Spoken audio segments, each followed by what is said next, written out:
আসসালামু আলাইকুম সবাইকে। আশা করি তোমরা সবাই অনেক অনেক ভালো আছো এবং সুস্থ আছো। আমি তোমাদের মিল্টন খন্দকার ভাইয়া তোমাদের সাথে জৈব যৌগের পর্ব ৫ নিয়ে হাজির হয়ে গেছি।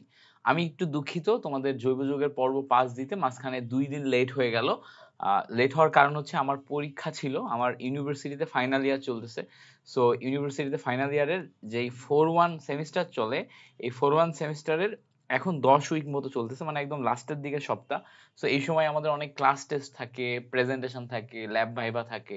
সো এগুলার কারণে একটু ব্যস্ততা চলতেছে, যার কারণে তোমাদেরকে টাইম মতো ক্লাসটা দিতে পারিনি। আমি খুবই দুঃখিত। আশা করি এখনই তোমরা ক্লাসটা করে নিতে পারবা এবং ক্লাসটা করে তোমরা অনেক বেশি উপকার পাবা। আমাদের তোমার হচ্ছে যে পরবর্তী যেই টপিকটা আছে তোমার পর্ব ৫-এ, দেখো পর্ব ৫-এর প্রথম টপিক ৮-৯ নম্বরে দেখো হচ্ছে জৈব অ্যাসিড, তার জাতক এবং অ্যামিন। এটা সো জৈব অ্যাসিড, তার জাতক এবং অ্যামিন এর ভিতরে আমাদের কি কি কি পড়া লাগবে এটা আমাদের জানতে হবে। তো দেখো আমাদের এখানে সম্পৃক্ত ফ্যাটি অ্যাসিডের সংকেত দেয়া আছে, যেমন একটা প্রোপানোয়িক অ্যাসিড, স্টেরোয়িক অ্যাসিড, এগুলো দেয়া আছে। এগুলো আমাদের লাগবে না। দেখো এই যে অসম্পৃক্ত ফ্যাটি অ্যাসিডের তিনটা, এই তিনটার কিন্তু আমাদের এমসিকিউতে তোমার সংকেত আসে, বিশেষ করে অ্যাক্রোলিন অ্যাসিড, এইটা সংকেতটা সবচেয়ে বেশি আসে। কোনটা আসে ভাইয়া? অ্যাক্রোলিন অ্যাসিডটা। অ্যাক্রোলিন অ্যাসিডটা কিভাবে আসে? CH2 double bond CH bond C+H, এইটা যে অ্যাক্রোলিন অ্যাসিড, এই সংকেতটা আসে। এটা কিসে আসে ভাইয়া? এমসিকিউতে। যেহেতু অ্যাক্রোলিন অ্যাসিডটা তোমার এমসিকিউতে আসে, এটা একটু মুখস্থ করতে হবে। তাছাড়া লিনোইক অ্যাসিড, অলিক অ্যাসিড এগুলোও আসতে পারে। সো এইটাও আমাদের একটু মনে রাখতে হবে। লিনোইক অ্যাসিড আর অলিক অ্যাসিডের ভিতরে পার্থক্য কি? দেখো লিনোইকে হাইড্রোজেন 31টা আর অলিকে হাইড্রোজেন 33টা। তাছাড়া বাকি দেখো সবই সেম, একদম সিমিলার জিনিসপত্রই আছে। এরপরে দেখো মোনো কার্বক্সিলিক অ্যাসিড, যারা মিথানোইক অ্যাসিড, ইথানোইক অ্যাসিড, এগুলো সম্পর্কে আমরা জানি, এগুলো নিয়ে আমাদের প্যারা নাই। এই জায়গাতে দেখো আমাদের অনেকগুলো অ্যাসিডের তোমার নাম আছে। কয়টা অ্যাসিডের নাম আছে? 9টা অ্যাসিডের নাম আছে। Oxalic acid, malonic, succinic, glutaric, adipic, pimelic, suberic, তারপরে অনেকগুলো নাম আছে, তাই না? সো এই যে অ্যাসিডগুলোর নাম আছে, এগুলোর ভিতরে আমাদের আসলে কোন অ্যাসিডটা এমসিকিউতে আসে, তুমি যদি পারো সবগুলোর নামই মুখস্থ রাখবা। তবে এর ভিতরে এমসিকিউতে দেখো আমাদের অক্সালিক অ্যাসিডটা আসে, অক্সালিক অ্যাসিডটা আসে। তাছাড়া গ্লুটারিক অ্যাসিড, এই অ্যাসিডটা আসে। এই দুইটা এমসিকিউতে মোটামুটি দেখা যায়, এই দুইটা এমসিকিউতে দেখা যায়। এছাড়া যদি অন্য কোনোটা পাও সেটা তুমি পড়ে নিতে পারো, ঠিক আছে? অন্য কোনোটা যদি পাও সেটা পড়ে নিতে পারো। তো গ্লুটারিক এবং অক্সালিক এই দুইটা একটু ভালো করে দেখবা। আচ্ছা, এবার আসো আমাদের অ্যাসিডের সাধারণ প্রস্তুতি বা কার্বক্সিলিক অ্যাসিডের সাধারণ প্রস্তুতি, এইটা নিয়ে একটু পড়াশোনা করতে হবে। সো আমরা কার্বক্সিলিক অ্যাসিডের সাধারণ প্রস্তুতির ভিতরে প্রথমেই আমরা মিথানোইক অ্যাসিড যেটা আছে তার সাধারণ প্রস্তুতি পড়বো। সো মিথানোইক অ্যাসিড কি আছে? HCOOH, এটা সাধারণ প্রস্তুতি। মিথানোইক অ্যাসিডের সাধারণ প্রস্তুতি যদি আমরা পড়তে চাই, আমাদের দুইটা সাধারণ প্রস্তুতি এখানে দেখো উল্লেখ আছে। প্রথমে আমরা সাধারণ প্রস্তুতি পড়তে যাচ্ছি। দেখো কার্বন মনোঅক্সাইড, এটার সাথে আমরা যদি সোডিয়াম হাইড্রোক্সাইড যোগ করি, হ্যাঁ, এবং 6 থেকে তোমার 10 অ্যাটম চাপে এবং আমরা 210 ডিগ্রি সেন্টিগ্রেড টেম্পারেচার যদি উত্তপ্ত করি, এই সোডিয়াম হাইড্রোক্সাইড এই জায়গাতে তোমার এই কার্বন মনোক্সাইডের সাথে যুক্ত হয়ে তোমার কি তৈরি করে? দেখো COONA তৈরি করে এবং সামনে একটা H আছে। সো এই COONA, এইটা যেটা তৈরি করলো, এইটা আসলে মিথানোইক অ্যাসিডের আরেকটা ফরম্যাট। সো এই যে সোডিয়াম হাইড্রোক্সাইড, এটা কিন্তু পর্যাপ্ত পরিমাণে দিতে হবে, এটা এক্সেস পরিমাণে দিতে হবে। এক্সেস পরিমাণে দিলেই তারপরে আমাদের এই যৌগটা তৈরি হবে, তাছাড়া কিন্তু তৈরি হবে না। সো এই জায়গাতে দেখো এই COONA দিলে আমরা এই COONA বা মিথানোইক অ্যাসিডের সোডিয়াম সল্ট এটা পাচ্ছি কার্বন মনোক্সাইডের সাথে বিক্রিয়া করে। তো এই প্রস্তুতিটা আমরা জাস্ট মনে রাখবো, এটা যে খুব বেশি আসে এরকম না। এবার দেখো এই যে HCOONA, HCOONA এইটা থেকে সোডিয়ামকে আমরা কিন্তু রিমুভ করে মিথানোইক অ্যাসিডে কনভার্ট করতে পারি। কিভাবে কনভার্ট করতে পারি? দেখো এখানে দেখুন আমরা HCOONA এর সাথে একটা সালফিউরিক অ্যাসিড নিব। সালফিউরিক অ্যাসিড নিলে এই জায়গাতে সোডিয়াম এই সালফিউরিক অ্যাসিডের সাথে বিক্রিয়া করে সোডিয়াম সালফেট তৈরি করবে। সোডিয়াম সালফেট তৈরি করবে আর এই হাইড্রোজেন এখানে বসে যে HCOOH তৈরি হবে। সো এইভাবে আমরা এখান থেকে মিথানোইক অ্যাসিড পাচ্ছি। সো কার্বন মনোক্সাইড থেকে মিথানোইক অ্যাসিড তৈরি করা যায়। এরপরে মিথানল বা অ্যালকোহল থেকেও কিন্তু আমরা মিথানোইক অ্যাসিড তৈরি করতে পারবো। সো অ্যালকোহল বা মিথানল, এটার সাথে যদি আমরা অক্সিজেন যোগ করি, অক্সিজেন যোগ করে প্লাটিনাম, প্লাটিনাম হচ্ছে প্রভাবক, এর উপস্থিতিতে যদি আমরা হিট দিই, ঠিক আছে, কি করব? অ্যালকোহলের উপস্থিতিতে অক্সিজেনের সাথে যখন আমরা করব, সো অক্সিজেনের কাজ কি ভাইয়া? অক্সিজেনের কাজ হচ্ছে আমাদের জারণ করা।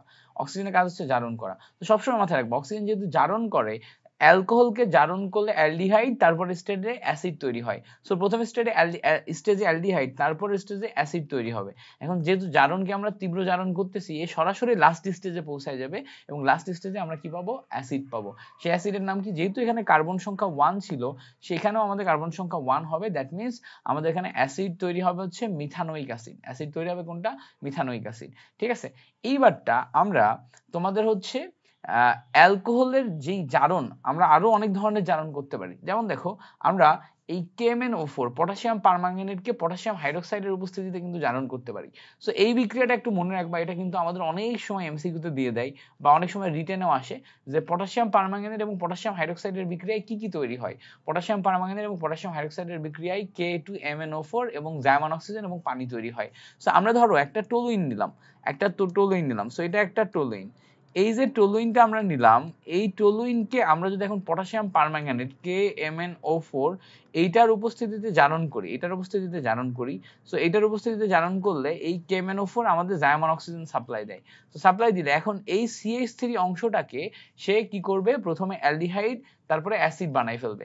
সো CH3 থেকে প্রথমে CHO, তারপর অ্যাসিড তৈরি হবে। সো অ্যাসিড যদি তৈরি হয়, তাহলে উপরে আমাদের প্রথমে ছিল CH3 মানে টলুইন, এখন দেখো COOH মানে এখন কিন্তু কার্বক্সিলিক অ্যাসিড তৈরি হয়ে গেছে। সো এইভাবে কিন্তু আমরা টলুইন থেকে অ্যাসিডে কনভার্ট করে ফেলতে পারলাম। সো এইটা কি হলো? এইটা হচ্ছে আমাদের পার্শ্বীয় শিকলের জারণের মাধ্যমে তৈরি হলো। সো আমরা কোন একটা টলুইনকে KMnO4 এর মাধ্যমে জারণ করে এটাতে কনভার্ট করতে পারি। এই বিক্রিয়া খুবই ইম্পর্টেন্ট বিক্রিয়া, মনে রাখতে হবে। সেম ভাবে আমরা কিন্তু অ্যালকাইল সায়ানাইড যে আছে, যেমন আরসিএন দেখো এখানে আছে, এই আরসিএন কে তোমার আদ্র বিশ্লেষণ করতে পারি। আদ্র বিশ্লেষণ করতে হবে, বাট এরা অবশ্যই অ্যাসিডিক মিডিয়ামে মানে কি? হাইড্রোজেন প্লাস আয়ন সাপ্লাই দিতে পারবে। সো আমরা একটা আরসিএন কে মাথায় রাখবা, খুব ভালো করে মাথায় রাখবা, আরসিএন কে আমরা আদ্র বিশ্লেষণ করতেছি। এখন মজার ব্যাপার হচ্ছে, আদ্র বিশ্লেষণ করলে এই সিএন থেকে COOH তৈরি হয়। সবসময় মাথায় রাখবা, কোথাও যদি সিএন থাকে, এই সিএন কে জারণ করে COOH তৈরি করা যায়, আদ্র বিশ্লেষণ করে COOH তৈরি করা যায়।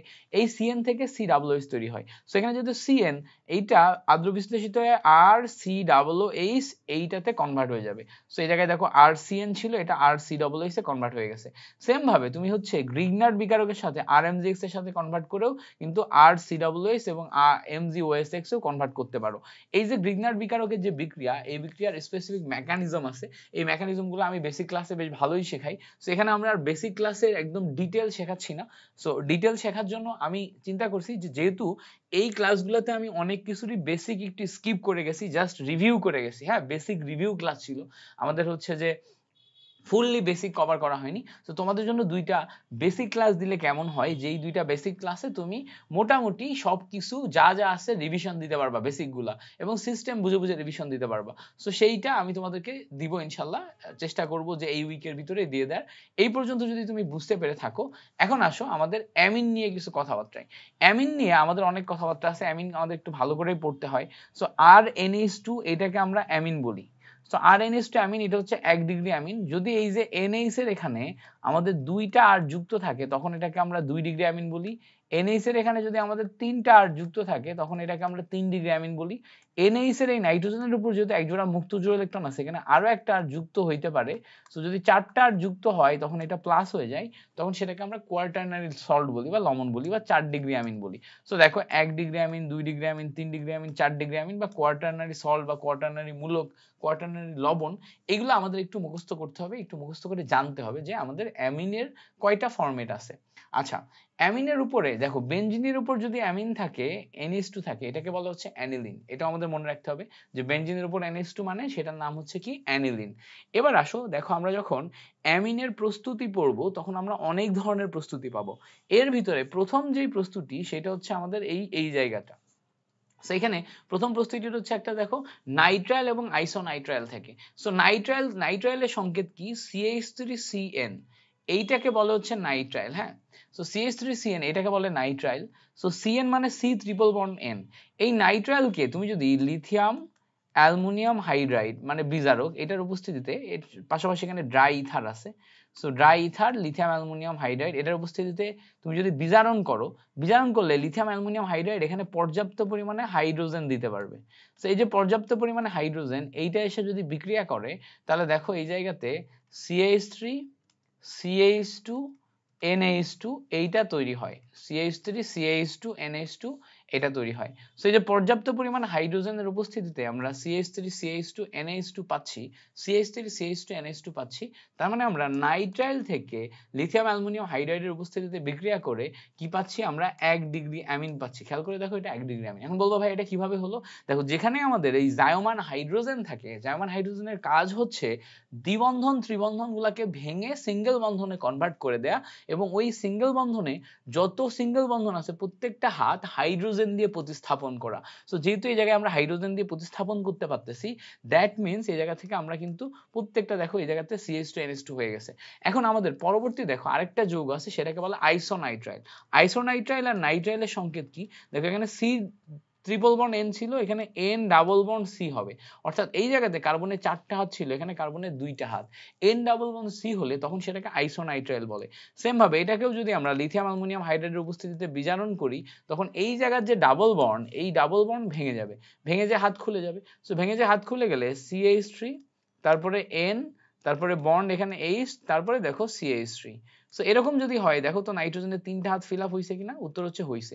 তার মানে এইটা কিন্তু 3টা হাত বিশিষ্ট নাইট্রোজেনের 2টা হাতে 2টা আর দেয়া আছে, এখানে একটা আর, এখানে একটা আর। তার মানে এটা হচ্ছে 2 ডিগ্রি অ্যামিন। কয় ডিগ্রি অ্যামিন ভাইয়া? 2 ডিগ্রি অ্যামিন। সো আমরা একটা পাইলাম নাইট্রাইল থেকে হচ্ছে 1 ডিগ্রি অ্যামিন, আর আইসোনাইট্রাইল থেকে 2 ডিগ্রি অ্যামিন। সো দুইটাই আমাদের জন্য বেশ ইম্পর্টেন্ট বিক্রিয়া। এইটা কিন্তু এমসিকিউতে আসার মতো বিক্রিয়া, নাইট্রাইল আইসোনাইট্রাইল থেকে এমসিকিউতে রিটেনে কখনো কখনো গ্যাপ আকারে দিয়ে দেয়। সো ভালো করে এটা শিখে রাখবা। এরপরে আসো তোমার নাইট্রোজেনের নাইট্রো অ্যালকেনের বিজারণ। নাইট্রো অ্যালকেনের বিজারণ মানে হচ্ছে তোমার, ভালো করে খেয়াল করো, একটা অ্যালকেন নিছি, অ্যালকেনের এই হাইড্রোজেনকে তুলে এখানে যদি নাইট্রো মূলক দিই, এইটাকে বলা হচ্ছে নাইট্রো অ্যালকেন বা নাইট্রোমিথেন বা Nitro alkane. Nitro alkane, methane দিলে নাইট্রোমিথেন, CH3 NH2 এরকম দিলে এটাকে বলা হচ্ছে নাইট্রোমিথেন। সো এইটাকে যদি তোমাকে বিজারণ দিতে হয়, বিজারণ করতে হয়, তাহলে শক্তিশালী বিজারক SN, তারপরে হচ্ছে SN প্লাস HCl, এই দুইটার উপস্থিতিতে বিজারণ করতে হবে। এই দুইটার উপস্থিতিতে বিজারণ করলে এই দুইটা মিলে কিন্তু এখানে কিন্তু জায়মান হাইড্রোজেন তৈরি করে। সো শক্তিশালী বিজারক SnHCl এর উপস্থিতিতে বিক্রিয়া করালে এই জায়মান হাইড্রোজেন এখন কি করবে? নাইট্রোজেন অক্সিজেনের ডাবল বন্ড ভেঙে ফেলবে। সো এই জায়গায় নাইট্রোজেন অক্সিজেনের যে সমস্ত ডাবল বন্ডগুলো আছে CH3 N, এই নাইট্রোজেন অক্সিজেনের ডাবল বন্ডগুলো ভেঙে যে এখন এই জায়গাতে নাইট্রোজেনের হাত খুলে যাবে। সো নাইট্রোজেনের হাত খুলে গেলে এখানে একটা হাইড্রোজেন বসবে, এখানে একটা হাইড্রোজেন বসবে, আর এই জায়গায় অক্সিজেনের হাতে অক্সিজেনের সাথে হাইড্রোজেন যেয়ে পানি তৈরি করবে। তার মানে দেখো তো CH3 NH2 একটা পার্ট তৈরি হয়েছে না? এই যে CH3 NH2 পার্টটা তৈরি হলো, এটা কিন্তু অ্যামিনে কনভার্ট হয়ে গেল।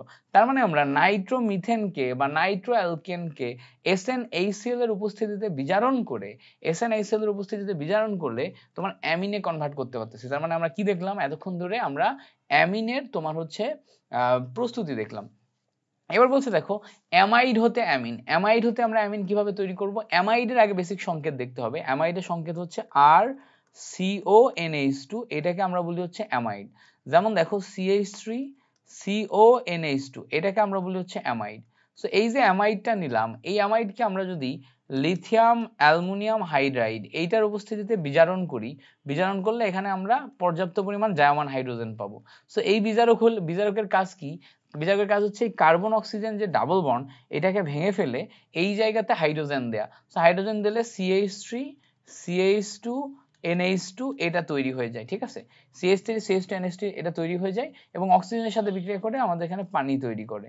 সো এই যে বিক্রিয়াটা, এটাও কিন্তু হচ্ছে তোমার একটা অ্যামাইড থেকে অ্যামিন তৈরির বিক্রিয়া। এখান থেকেও আমরা প্রাইমারি অ্যামিনই পাচ্ছি, ঠিক আছে? যেমন ইথানামাইড থেকে বিজারণ হয়ে ইথাইল অ্যামিন পাচ্ছি।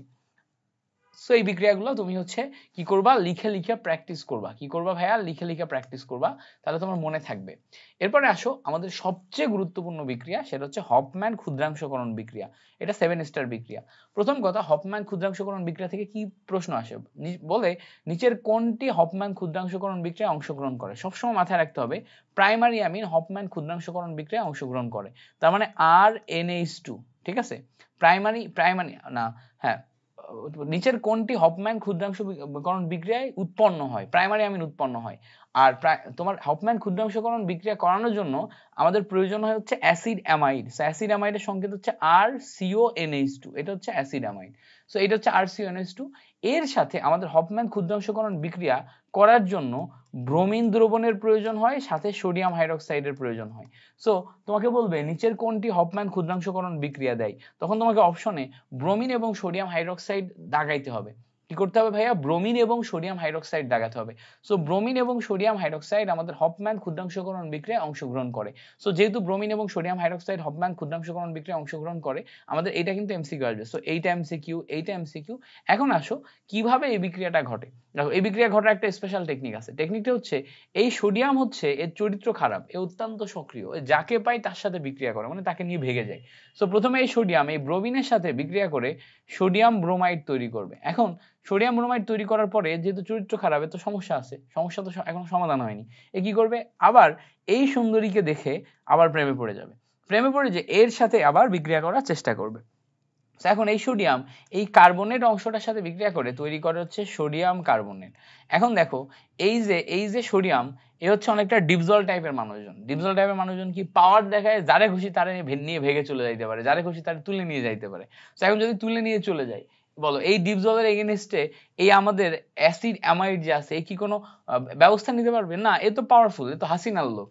সো এত পাওয়ারফুল মানুষ তার এগেইনস্টে যদি অংশগ্রহণ করতে পারবে না, তখন কি করবে? বলবে ঠিক আছে, আমার ফ্যামিলির একটা মেম্বার চলে গেছে, ভেঙে গেছে, আমার এখন কিছু করার নেই, আমরা দুজনে অ্যাডজাস্ট হয়ে যাই, হয়ে আমাদের ফ্যামিলিটাকে এখন একসাথে একত্রিত করে রাখি।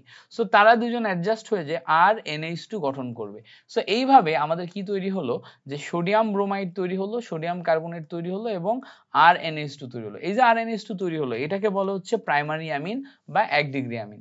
এটাকে কি বলে ভাইয়া? বলে প্রাইমারি অ্যামিন বা 1 ডিগ্রি অ্যামিন। তার মানে আমাদের মনে রাখতে হবে হফম্যান ক্ষুদ্রাংশকরণ বিক্রিয়ায় উৎপন্ন হয় 1 ডিগ্রি অ্যামিন, ব্যবহার করা হয় অ্যাসিডামাইড, ব্যবহার করা হয় ব্রোমিন, ব্যবহার করা হয় সোডিয়াম হাইড্রোক্সাইড, এবং এই জায়গা থেকে আমরা এইভাবে উৎপন্নগুলা করতে পারি। ঠিক আছে? সো যদি আমরা সোডিয়াম হাইড্রোক্সাইড বা পটাশিয়াম হাইড্রোক্সাইডের মাধ্যমে এগুলো উৎপন্ন করি, তাহলে দেখো এইভাবে আমরা এখান থেকে বিক্রিয়া পাইলাম। মাস্ট এই অংশটা মাস্ট পড়তে হবে, মুখস্থ করে ফেলবা, এটা লাগবে।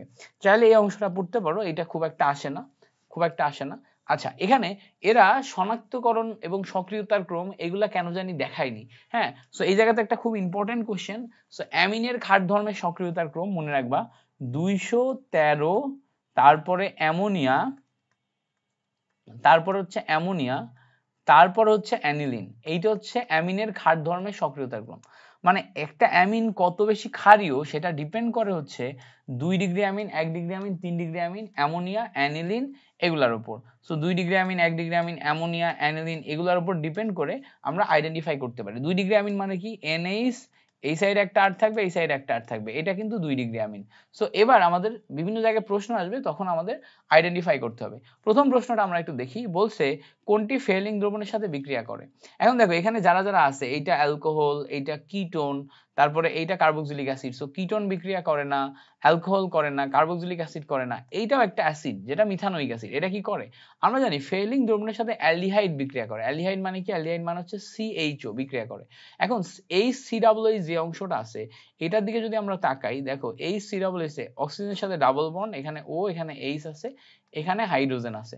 সো এই যে মৌলটা আছে, এখানে খেয়াল করো কার্বক্সিলিক অ্যাসিডের এই অংশটার দিকে যদি তাকাও, এইটা কি বলতো? এইটা CHO না? CHO না? ভালো করে খেয়াল করো তো, এইটা CHO না? CHO এর সাথে OH আছে কিনা বলতো? CHO এর সাথে OH আছে। সো এই অংশটা যেহেতু অ্যালডিহাইড মূলকের মতো কাজ করে, তাহলে এইটা কিন্তু আমাদের ফেলিং বা ফেলিং দ্রবণের সাথে বিক্রিয়া দেখায়। সো যখনই আমরা দেখবো মিথানোইক অ্যাসিড, আমাদের মাথায় রাখতে হবে মিথানোইক অ্যাসিডের ভিতরে আমাদের অ্যালডিহাইড মূলক বিদ্যমান। যেহেতু মিথানোইক অ্যাসিডের মধ্যে অ্যালডিহাইড মূলক বিদ্যমান, তার মানে আমাদের মিথানোইক অ্যাসিডটা কি করবে? মিথানোইক অ্যাসিডটা হচ্ছে আমাদের এখানে তোমার ফেলিং দ্রবণের সাথে বিক্রিয়া দিবে। আচ্ছা, এবার দেখো 2 নম্বর এমসিকিউ বলছে যে NH3, RNH2, R2NH যৌগগুলির ক্ষার ধর্মর ক্রম হচ্ছে। সো এইটা দেখো 2 ডিগ্রি অ্যামিন, এটা 1 ডিগ্রি অ্যামিন, এটা অ্যামোনিয়া। সো আমরা জানি ফর্মুলা হচ্ছে 213, 2 1 3। সো 2 ডিগ্রি সবচেয়ে বেশি, 2 ডিগ্রি সবচেয়ে বেশি মানে হচ্ছে R2NH, এইটা সবচেয়ে বেশি। তারপরে 1 ডিগ্রি, 1 ডিগ্রি মানে কি? RNH2। তারপরে হচ্ছে 3 ডিগ্রি, 3 ডিগ্রি তো নাই, তারপরে অ্যামোনিয়া ছিল। সো এরপরে অ্যামোনিয়া বসবে। সো এইটা হচ্ছে আমাদের সক্রিয়তার ক্রম। তাহলে সক্রিয়তার ক্রম এটা যদি আমরা একটু মিলাই, দেখো R2, R, অ্যামোনিয়া। তার মানে কি? বি নাম্বার হচ্ছে আমাদের এখানে কারেক্ট আনসার আসে। বি নাম্বার হচ্ছে আমাদের কারেক্ট আনসার আসে। তাহলে এই জায়গা থেকে আমরা কিন্তু এটা বুঝতে পেরে গেছি। এবার আসো বলছে কার্বন ডাই অক্সাইডের সাথে যদি আমরা এই জায়গাতে গ্রিগনার রিয়েজেন্ট বিক্রিয়া করাই তাহলে ওয়াই উৎপন্ন হয়, তারপরে কার্বক্সিলিক অ্যাসিড উৎপন্ন হয়। ওয়াই যৌগটি কি? সো আমরা একটু এখানে বোঝার চেষ্টা করব কার্বন ডাই অক্সাইডের সাথে বিক্রিয়া করলে কি ঘটে। কার্বন ডাই অক্সাইডের সাথে এখানে অক্সিজেন, ডাবল বন্ড অক্সিজেন আছে, এর সাথে আমরা যদি আর এমজি এক্স বিক্রিয়া করাই তাহলে আসলে কি ঘটে। এই জায়গায় যে এমজি, এই এমজি অংশটাই অক্সিজেনের ডেল মাইনাসের সাথে যে এমজি এক্স তৈরি করে, আর এই আরটা এই কার্বনের এখানে বসে যায় কারণ এখান থেকে একটা হাত খুলে গেছে। সো একটা হাত যদি খুলে যায়, এবার পরবর্তী স্টেজে আদ্র বিশ্লেষণ করো, এইচ আর ও এইচ দিয়ে আদ্র বিশ্লেষণ করো।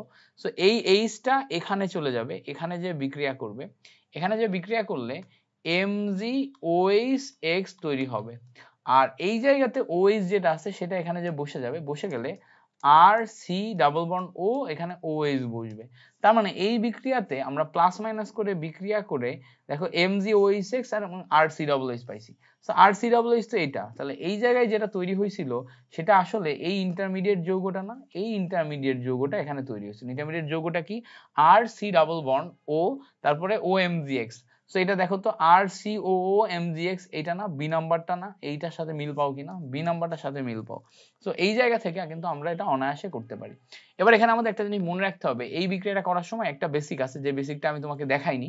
বেসিকটা হচ্ছে যখনই এরকম carbon double bond oxygen, carbon double bond oxygen আছে, অক্সিজেনের ঋণাত্মকতা বেশি, ফলে oxygen del minus carbon del প্লাসে পরিণত হয়।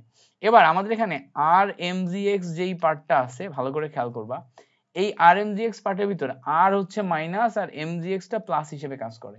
সো এই প্লাস আয়নটা আমাদের এখান থেকে মাইনাস আয়নের কাছে যায়, আর এই মাইনাস আয়নটা আমাদের এখান থেকে প্লাস আয়নের কাছে যায়, ফলে আমাদের কার্বন ডাবল বন্ড অক্সিজেনের পাশাপাশি এখান থেকে ও এখানে হচ্ছে MgX হয়, আর এখানে দেখো আর বা CH3 নিচে বসে যায়, আর বা CH3 নিচে বসে যায়। সো এইভাবে আমাদের ডিস্ট্রিবিউটটা হয় গ্রিগনার বিকারকের ক্ষেত্রে।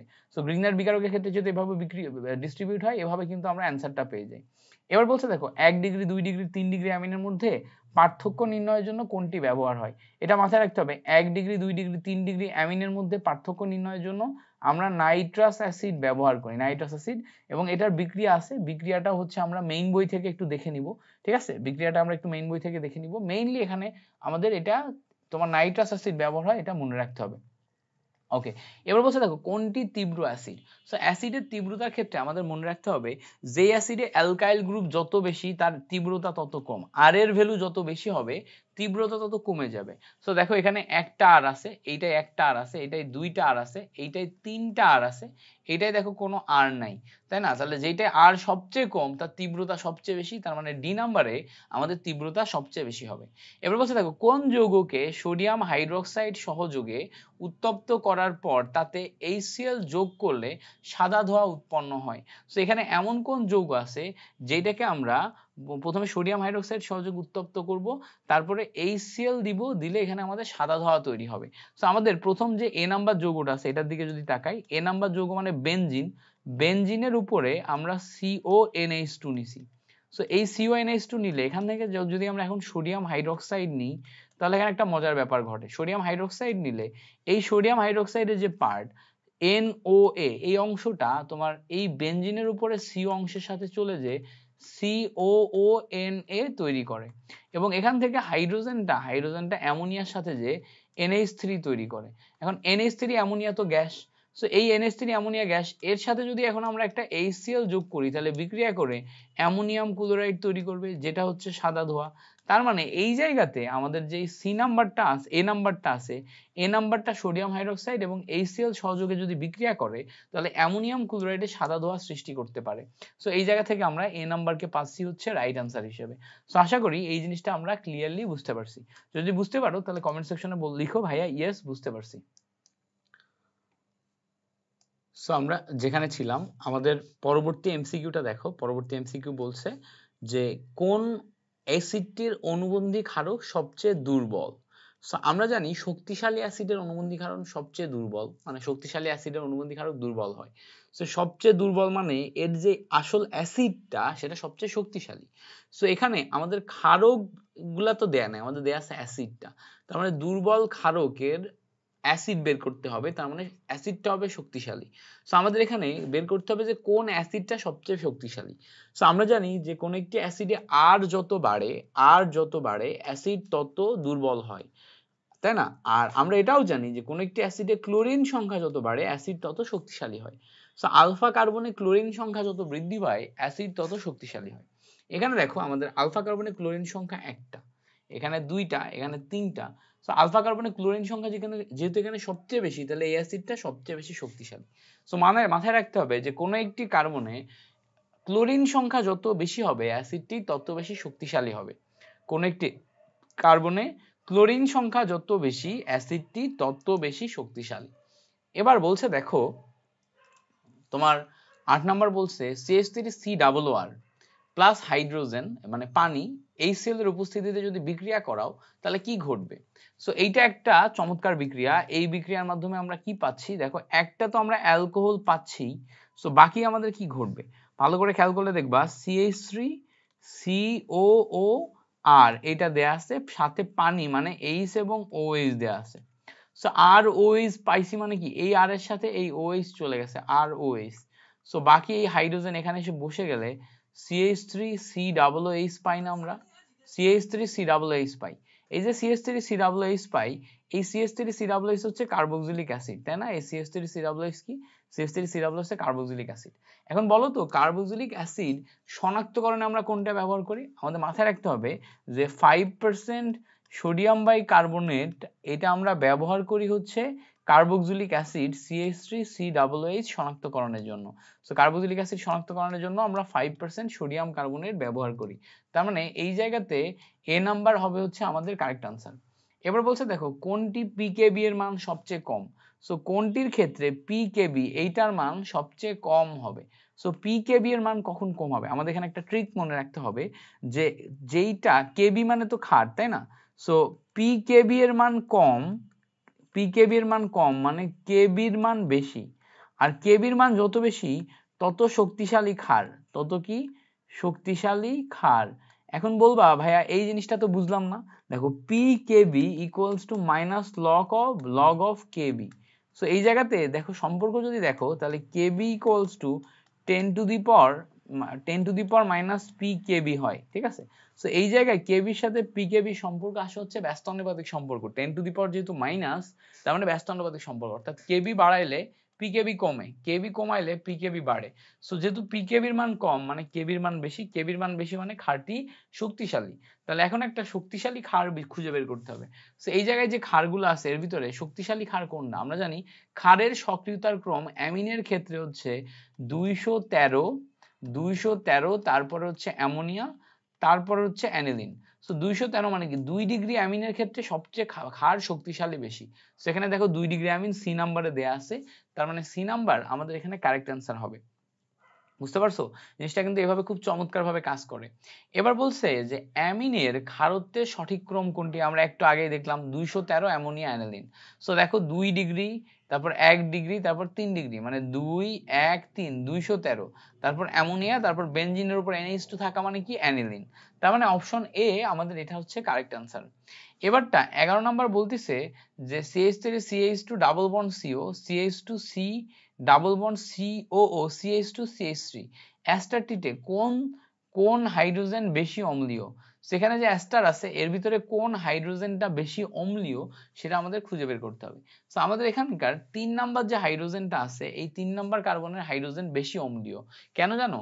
এই জায়গায় এই যে অক্সিজেন আছে এই অক্সিজেনটা del minus, so del minus হলে এইটা পজিটিভ হয়ে যায়। এই অক্সিজেনটা ডেল মাইনাস হলে এটা পজিটিভ হয়ে যায়। সো এও পজিটিভ, ফলে দেখা যায় কি এই হাইড্রোজেনেরটার প্রতি ইলেকট্রনের যেই তোমার আকর্ষণ সেটা কমে যায়। এই হাইড্রোজেন তোমার হচ্ছে ইজিলি ছাড়া যায়। সো যেহেতু এই জায়গার হাইড্রোজেন ইজিলি ছাড়া যায়, দ্যাটস ওয়াই এই জায়গার হাইড্রোজেন গুলা বেশি অম্লীয়। যে হাইড্রোজেন যত বেশি ইজিলি ছাড়তে পারবা তার অম্লত্ব তত বেশি। সো এই জায়গাতে মনে রাখবা যে দুই সাইডে দুইটা এই অক্সিজেন ডেল মাইনাস হওয়ার কারণে মাঝখানে হাইড্রোজেন ইজিলি ছাড়া যায়। যেহেতু মাঝখানে হাইড্রোজেন ইজিলি ছাড়া যায় তার মানে এটা বেশি অম্লীয় হবে। ঠিক আছে? এবার বলছে নিচের কোন কোনটি সবচেয়ে শক্তিশালী অ্যাসিড। সো এখানে যে কয়টা অ্যাসিড আছে এর ভিতরে কোনটা শক্তিশালী অ্যাসিড সেটা খুঁজে বের করতে হবে। এখন আমরা জানি যে এই জৈব অ্যাসিডের ক্ষেত্রে আর সংখ্যা যত বাড়ে অ্যাসিডের তীব্রতা তত কমে, এবং মনে রাখতে হবে যে এখানে ক্লোরিন সংখ্যা যত বৃদ্ধি পায় বা হ্যালোজেন সংখ্যা বৃদ্ধি পায় তীব্রতা তত বৃদ্ধি পায়। সো হ্যালোজেন সংখ্যা বা ক্লোরিন সংখ্যা বাড়ার সাথে সাথে তীব্রতা বাড়বে। এবার প্রশ্ন হচ্ছে যে হ্যালোজেনের ভিতরে যদি আমার ভ্যারাইটি থাকে, যেমন ফ্লোরিন, ক্লোরিন, ব্রোমিন, আয়োডিন এগুলা থাকে, তাহলে কোনটার ক্ষেত্রে প্রাধান্য বেশি দিব? তখন মাথায় রাখতে হবে যেটা তড়িৎ ঋণাত্মকতা বেশি তার প্রাধান্য বেশি। সো এখানে তড়িৎ ঋণাত্মকতা বেশি কার? ফ্লোরিনের তড়িৎ ঋণাত্মকতা সবচেয়ে বেশি। ফ্লোরিন, ক্লোরিন, ব্রোমিন তিনটা করে আছে। তখন আমাদের দেখতে হবে যে এইটার ভিতরে তড়িৎ ঋণাত্মকতা বেশি কার? যেহেতু ফ্লোরিনের তড়িৎ ঋণাত্মকতা বেশি সেজন্য ফ্লোরিন যুক্ত যে কার্বক্সিলিক অ্যাসিডটা আছে এটা বেশি শক্তিশালী অ্যাসিড হবে। এবার বলছে দেখো অ্যাসিড ক্লোরাইডের সাথে অ্যামোনিয়া বা প্রাইমারি অ্যামিন বিক্রিয়া করলে কি উৎপন্ন হয়? অ্যাসিড ক্লোরাইডের বেসিক সংকেত হচ্ছে RCOCl। এর সাথে আমরা অ্যামোনিয়া যদি বিক্রিয়া করাই, সো অ্যামোনিয়া বিক্রিয়া হতে পারে বা প্রাইমারি অ্যামিন বিক্রিয়া হতে পারে। প্রাইমারি অ্যামিন মানে হচ্ছে RNH2 বিক্রিয়া হতে পারে। বিক্রিয়া করলে কি তৈরি হবে? সো সিম্পলি খেয়াল করো, এই জায়গাতে যেই হচ্ছে তোমার Cl, এই Cl এই জায়গায় যে R আছে এই R এর সাথে চলে যে RCl তৈরি হবে। তাহলে এই অ্যামোনিয়া NH2 এখানে এসে বসে যাবে। সো RCONH2 এটা তৈরি হবে। RCONH2 মানে হচ্ছে অ্যাসিড অ্যামাইড।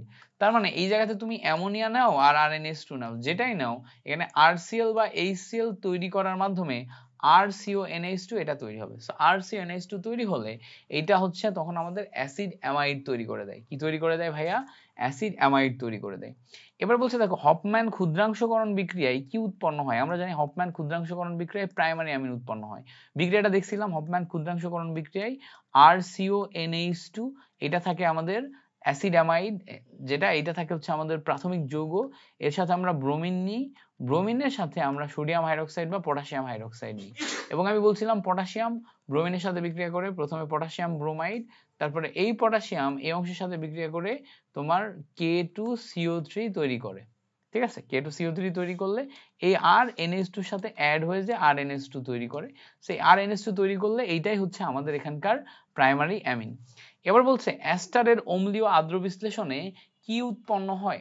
অ্যাস্টারের অম্লীয় আদ্র বিশ্লেষণে, সো আমরা এখানে অ্যাস্টারের অম্লীয় আদ্র বিশ্লেষণ করব। অ্যাস্টারের বেসিক সংকেত RCOOR, এটা হচ্ছে অ্যাস্টার। এখন আদ্র বিশ্লেষণ মানে পানি দ্বারা বিশ্লেষণ। কিসের উপস্থিতিতে? অম্লীয় মানে হাইড্রোজেন প্লাস আয়নের উপস্থিতি। এবার এখান থেকে আমাদের মজার ব্যাপার হচ্ছে এই OH-টা এই R এর সাথে বিক্রিয়া করে ROH তৈরি করে। এই OH-টা R এর সাথে বিক্রিয়া করে, R এবং OH-টা বিক্রিয়া করে ROH তৈরি করে। আর এই হাইড্রোজেন এখানে যে বসে দেখো তৈরি করা হচ্ছে RCOOH। সো RCOOH এবং ROH এটা তৈরি করে। তার মানে এই জায়গা থেকে অ্যাস্টারের অম্লীয় আদ্র বিশ্লেষণ করে আমরা কি পাচ্ছি? কার্বক্সিলিক অ্যাসিড এবং অ্যালকোহল। সেখানে আমাদের কি অ্যালকোহল আছে? অ্যালকোহল নাই, বাট কার্বক্সিলিক অ্যাসিড বা জৈব অ্যাসিড অপশনে দেয়া আছে। তাহলে এখান থেকে আমাদের কারেক্ট অ্যান্সার হবে হচ্ছে অপশন এ, জৈব অ্যাসিড। এবার বলছে কোনটি সম্পৃক্ত ফ্যাটি অ্যাসিডের উদাহরণ? সম্পৃক্ত ফ্যাটি অ্যাসিডের উদাহরণ হচ্ছে লিনোনিক অ্যাসিড। দেখো এইটা ওই যে ওখানে দুইটা ফ্যাটি অ্যাসিড ছিল, একটা সম্পৃক্ত ছিল একটা অসম্পৃক্ত ছিল। সো এই জায়গাতে যেটা সম্পৃক্ত অসম্পৃক্ত ছিল এটা কিন্তু আমি বলছিলাম যে না পড়তে, বাট দেখো একটাই প্রশ্ন আসছে যেটা JU 19-20 সেশনে আসছে, ওই একবারই আসছে, এরপরে আর আসে নাই। সো এই একটা মনে রাখতে পারো, যদি আসে তাহলে এইটাই তুমি আবার পাবা, না আসলে এখান থেকে পাওয়ার সম্ভাবনা কম। এবার বলছে কোনটি সর্বাপেক্ষা ক্ষারীয়, মানে কার ক্ষার ধর্ম বেশি? সো যে যত বেশি অ্যাসিড তোমার অ্যাসিডিক তার ক্ষার ধর্ম তত তোমার কম। তাহলে যার অ্যাসিড ধর্ম সবচেয়ে কম সে তত বেশি ক্ষারীয়। এখন অ্যাসিড ধর্ম বেশি বা কম এটা কিভাবে আমরা নির্ণয় করতে পারি? প্রথম কথা হচ্ছে আর এর ভ্যালু যত বেশি তত কম অ্যাসিডিক, তাই না? আর ক্লোরিন সংখ্যা যত বেশি তত বেশি অ্যাসিডিক। সো খেয়াল করলে দেখবা এখানে কোনো ক্লোরিন নাই, এখানে একটা ক্লোরিন আছে, এখানে দুইটা ক্লোরিন আছে, এখানেও ক্লোরিন নাই। সো ভালো করে খেয়াল করলে এটাই ক্লোরিন আছে এটা ক্লোরিন আছে, তার মানে এরা অত্যন্ত অ্যাসিডিক। তাহলে অত্যন্ত অ্যাসিডিক হওয়া মানে কি? এরা তোমার হচ্ছে ক্ষারীয় কম, তাহলে ক্ষারীয় বেশি কেটা? এইটা অথবা এটার ভিতরে ক্ষারীয় বেশি হবে একটা। এখন দেখো এইটা এবং এইটার ভিতরে এইটা বেশি তীব্র অ্যাসিড, এটা কম তীব্র অ্যাসিড, কারণ কি এটা আর সংখ্যা বেশি।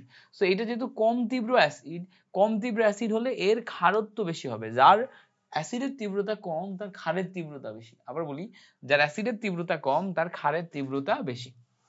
এবার বলছে দেখো নিচের কোনটি আদ্র বিশ্লেষণে অ্যাসিডিক অ্যাসিড উৎপন্ন হয়। সো এখানে এমন কোনটা আছে যেটার আদ্র বিশ্লেষণে আমরা অ্যাসিটিক অ্যাসিড পাবো। সো অ্যাসিডিক অ্যাসিড আমরা কোনটা থেকে পাবো? দেখো অ্যাসিডিক অ্যাসিড মানে হচ্ছে CH3COOH, এটা হচ্ছে অ্যাসিডিক অ্যাসিড, মানে 2 কার্বন বিশিষ্ট অ্যাসিড। আদ্র বিশ্লেষণ করে বের করতে হবে। এইটা তোমার অ্যালকোহলকে পাবো না, এইটাকেও পাবো না, এটাকেও পাবো না। তাহলে অ্যাসিডিক অ্যাসিড পাওয়ার জন্য আমাদের এই প্রথমটা নিতে হবে আদ্র বিশ্লেষণ করলে। সো আমরা জানি CH3CN সায়ানাইড যৌগকে তুমি জারণ করো বা তোমার তোমার অ্যাসিডিক মিডিয়ামে আদ্র বিশ্লেষণ করো, যেটাই করো না কেন, এই সিএন যেটা আছে, সিএন মূলকটা ভেঙে যে COOH এ পরিণত হয়। সো সিএন মূলক ভেঙে যে COOH এ পরিণত হলে এটা থেকে আমরা কি পাচ্ছি? এখান থেকে আমরা পাচ্ছি হচ্ছে তোমার এখান থেকে পাচ্ছি হচ্ছে তোমরা আমার অ্যাসিডিক অ্যাসিড। তার মানে এইটা থেকে আমরা অ্যাসিডিক অ্যাসিড পাচ্ছি। এবার বলছে কোন যৌগটি বেশি ক্ষারধর্মী? আমরা জানি ক্ষারধর্মীর ক্ষেত্রে আমাদের 2, 1, 3, তারপরে অ্যামোনিয়া, তারপর অ্যানিলিন, এটার দিকে যাইতে হয়। সো এখানে আমাদের দেখতে হবে 2 ডিগ্রি কেউ আছে কিনা। ইয়েস, 2 ডিগ্রি আছে। সি নাম্বারটা হচ্ছে সেকেন্ডারি অ্যামিন বা 2 ডিগ্রি। সো সি নাম্বারটাই হবে আমাদের এখানে কারেক্ট অ্যান্সার। এবার বলছে দেখো নিচের 4টি কার্বোক্সিলিক অ্যাসিডের জাতকের মধ্যে কোনটি কম সক্রিয়? এইটা একটা ইম্পর্টেন্ট কোশ্চেন এবং ব্যতিক্রম কোশ্চেন, যেটা আমারও মনে রাখতে কষ্ট হয়ে যায়। দেখো এটা আমাদের মনে রাখতে হবে সবসময় তোমার হচ্ছে অ্যাসিড ক্লোরাইডের সক্রিয়তা সবচেয়ে বেশি, যেহেতু হ্যালোজেন আছে, অ্যাসিড ক্লোরাইডের সক্রিয়তা সবচেয়ে বেশি। তারপরে অ্যানহাইড্রাইডের সক্রিয়তা, অ্যানহাইড্রাইডের সংকেত কি? দেখো COOCR, তারপরে অ্যানহাইড্রাইড। সো অ্যাসিড ক্লোরাইডের সবচেয়ে বেশি 1 নাম্বার, তারপরে অ্যানহাইড্রাইড 2 নাম্বার, তারপরে অ্যাস্টার, তারপরে কি অ্যাস্টার 3 নাম্বার, তারপর হচ্ছে অ্যাসিড অ্যামাইড, এটা হচ্ছে 4 নাম্বার। সো এই 4টা আমাদের মুখস্থ করতে হয়। প্রথমে তাহলে কি? প্রথমে হচ্ছে হ্যালাইড। সো প্রথমে হ্যালাইড, তারপর হচ্ছে অ্যানহাইড্রাইড, প্রথমে হ্যালাইড, তারপরে অ্যানহাইড্রাইড, তারপরে হচ্ছে অ্যাস্টার, ঠিক আছে, তারপরে অ্যাস্টার, তারপরে হচ্ছে অ্যাসিড অ্যামাইড। তো এখানে দেখো HAAA এরকম একটা কোড ওয়ার্ড আসতেছে, এই কোড ওয়ার্ডের মাধ্যমে ডেফিনেটলি তোমার মনে থাকবে না। সো ইনিশিয়ালি আমি যেটা বললাম এইটাই তোমাকে হচ্ছে মুখস্থ করার চেষ্টা করতে হবে, এইটাই মুখস্থ করার চেষ্টা করতে হবে কোনোভাবে, এটাই যদি মুখস্থ করা যায়। এবার বলছে দেখো কার্বিলামিন পরীক্ষার মাধ্যমে কোন জৈব যৌগ শনাক্তকরণ করা হয়? আমরা জানি কার্বিলামিন পরীক্ষার মাধ্যমে আমাদের হচ্ছে প্রাইমারি অ্যামিন শনাক্তকরণ করা হয়। এবার বাবা ভাই কার্বিলামিন পরীক্ষার মাধ্যমে প্রাইমারি অ্যামিন কিভাবে শনাক্তকরণ করা হয়? দেখো প্রাইমারি অ্যামিনের ক্ষেত্রে আর তোমার NH2 থাকে, এর সাথে আমরা CaCl3 এইটা যদি যোগ করি প্লাস সোডিয়াম হাইড্রোক্সাইড যোগ করি, তখন এখান থেকে আমাদের বিক্রিয়া করে কার্বিলামিন যৌগ তৈরি হয়। এই আর এবং এই অংশ মিলে তোমার হচ্ছে কার্বিলামিন যৌগ তৈরি হয়। RN ডাবল বন্ড C এই যৌগটা তৈরি হয়, এই যৌগের নাম হচ্ছে কার্বিলামিন, ঠিক আছে। সো এই কার্বিলামিন যৌগের মাধ্যমে আমরা শনাক্তকরণ করতে পারি যে এটা হচ্ছে প্রাইমারি অ্যামিন। সো শুধুমাত্র প্রাইমারি অ্যামিনের সাথেই ক্লোরোফর্ম সোডিয়াম হাইড্রোক্সাইড কার্বিলামিন তৈরি করে বা কার্বিলামিন বিক্রিয়া দেয়। সো যেহেতু এটা তৈরি হয় তার মানে এটা হচ্ছে আমাদের প্রাইমারি অ্যামিন শনাক্তকরণের জন্য কার্বিলামিন পরীক্ষা। মনে রাখবা, এটা পুরা বিক্রিয়াটা মনে রাখবা। এবার বলছে দেখো কোন বিকারক দ্বারা প্রাইমারি অ্যামিন শনাক্তকরণ করা যায়? সো আমরা প্রাইমারি অ্যামিন হচ্ছে কার্বিলামিন পরীক্ষার মাধ্যমে যে ক্লোরোফর্ম এবং সোডিয়াম হাইড্রোক্সাইড বা পটাশিয়াম হাইড্রোক্সাইড এটা দিয়ে শনাক্তকরণ করতে পারি। সো এখানে দেখো ক্লোরোফর্ম সোডিয়াম হাইড্রোক্সাইড আলাদা আলাদা দেয়া আছে, বাট এখানে একসাথে দেয়া আছে, তার মানে এইটাই তো আমার রিএজেন্ট, তাই না? যেখানে একসাথে থাকবে সেটাই হচ্ছে আমাদের রিএজেন্ট। সো কার্বিলামিন আমরা শনাক্তকরণ করতে পারবো ক্লোরোফর্ম এবং পটাশিয়াম হাইড্রোক্সাইডের মাধ্যমে। এবার বলছে দেখো মুক্ত শিকল জৈব যৌগের শিকল দৈর্ঘ্য হ্রাস করার জন্য কোন বিক্রিয়ার সাহায্য নেওয়া যেতে পারে?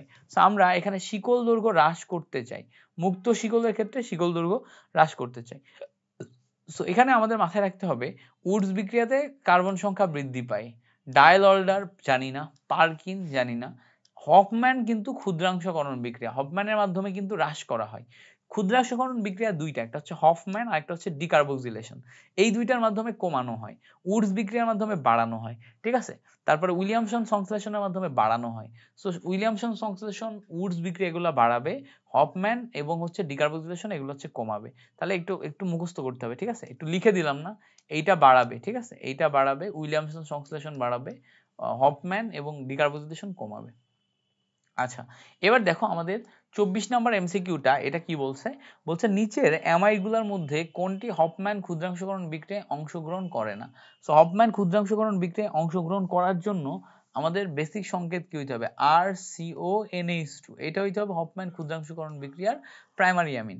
সো এইখানে আমরা একটু ভালো করে খেয়াল করে দেখব যে প্রাইমারি অ্যামিন কোনগুলা আছে। এই জায়গায় দেখো প্রাইমারি অ্যামিন আছে, এখানে দেখো CONH2 প্রাইমারি অ্যামিন আছে, এখানে দেখো CNH2 প্রাইমারি অ্যামিন আছে, বাট এই জায়গায় দেখো CONH CH3 এই সাইডে CH3, সো এই জায়গাতে আমাদের প্রাইমারি অ্যামিন নাই, একটা হাইড্রোজেন উঠে যায় এখানে একটা সেকেন্ডারি অ্যামিন হয়ে গেছে। সো যেহেতু সেকেন্ডারি অ্যামিন হয়ে গেছে তার মানে সি নাম্বার আমাদের হপম্যান ক্ষুদ্রাংশকরণ বিক্রিয়ায় অংশগ্রহণ করবে না। এবার তুমি বলবা ভাইয়া বি নাম্বারও তো সেকেন্ডারি, দেখো বি নাম্বারে দুইটা অ্যালকাইল আছে বাট সেটা কার্বনের সাথে, আমাদের অ্যামোনিয়ার সাথে নাই। আমরা প্রাইমারি সেকেন্ডারি অ্যামিনের ক্ষেত্রে বিচারণ করব অ্যামোনিয়া নাইট্রোজেনের সাথে কয়টা অ্যালকাইল গ্রুপ আছে সেটার মাধ্যমে, ঠিক আছে। সো এই ক্ষেত্রে আমরা সেফ জোনে আছি। এবার বলছে দেখো নিম্নোক্ত কোনটির মধ্যে কোনটি সবচেয়ে বেশি ক্ষারীয়। সো এই জায়গায় যেই যৌগগুলো আছে এগুলোর ভিতরে কোনটি সবচেয়ে বেশি ক্ষারীয়, যেহেতু সবগুলো অ্যামিন তাহলে আমাদের ক্ষারের ক্রম হবে 213 অ্যামোনিয়া অ্যালিনিন। সেখানে আমাদের 213 যদি করতে হয় আমরা যদি দেখার চেষ্টা করি 213, 2 আছে কি এখানে আমাদের 2 নাই, 1 আছে কি 1 আছে, 1ও নাই, আচ্ছা 1 আছে, তাহলে 1 যেহেতু আছে তাহলে 2 এর পরে 1, তার মানে এইটা হবে আমাদের কারেক্ট অ্যান্সার, ঠিক আছে।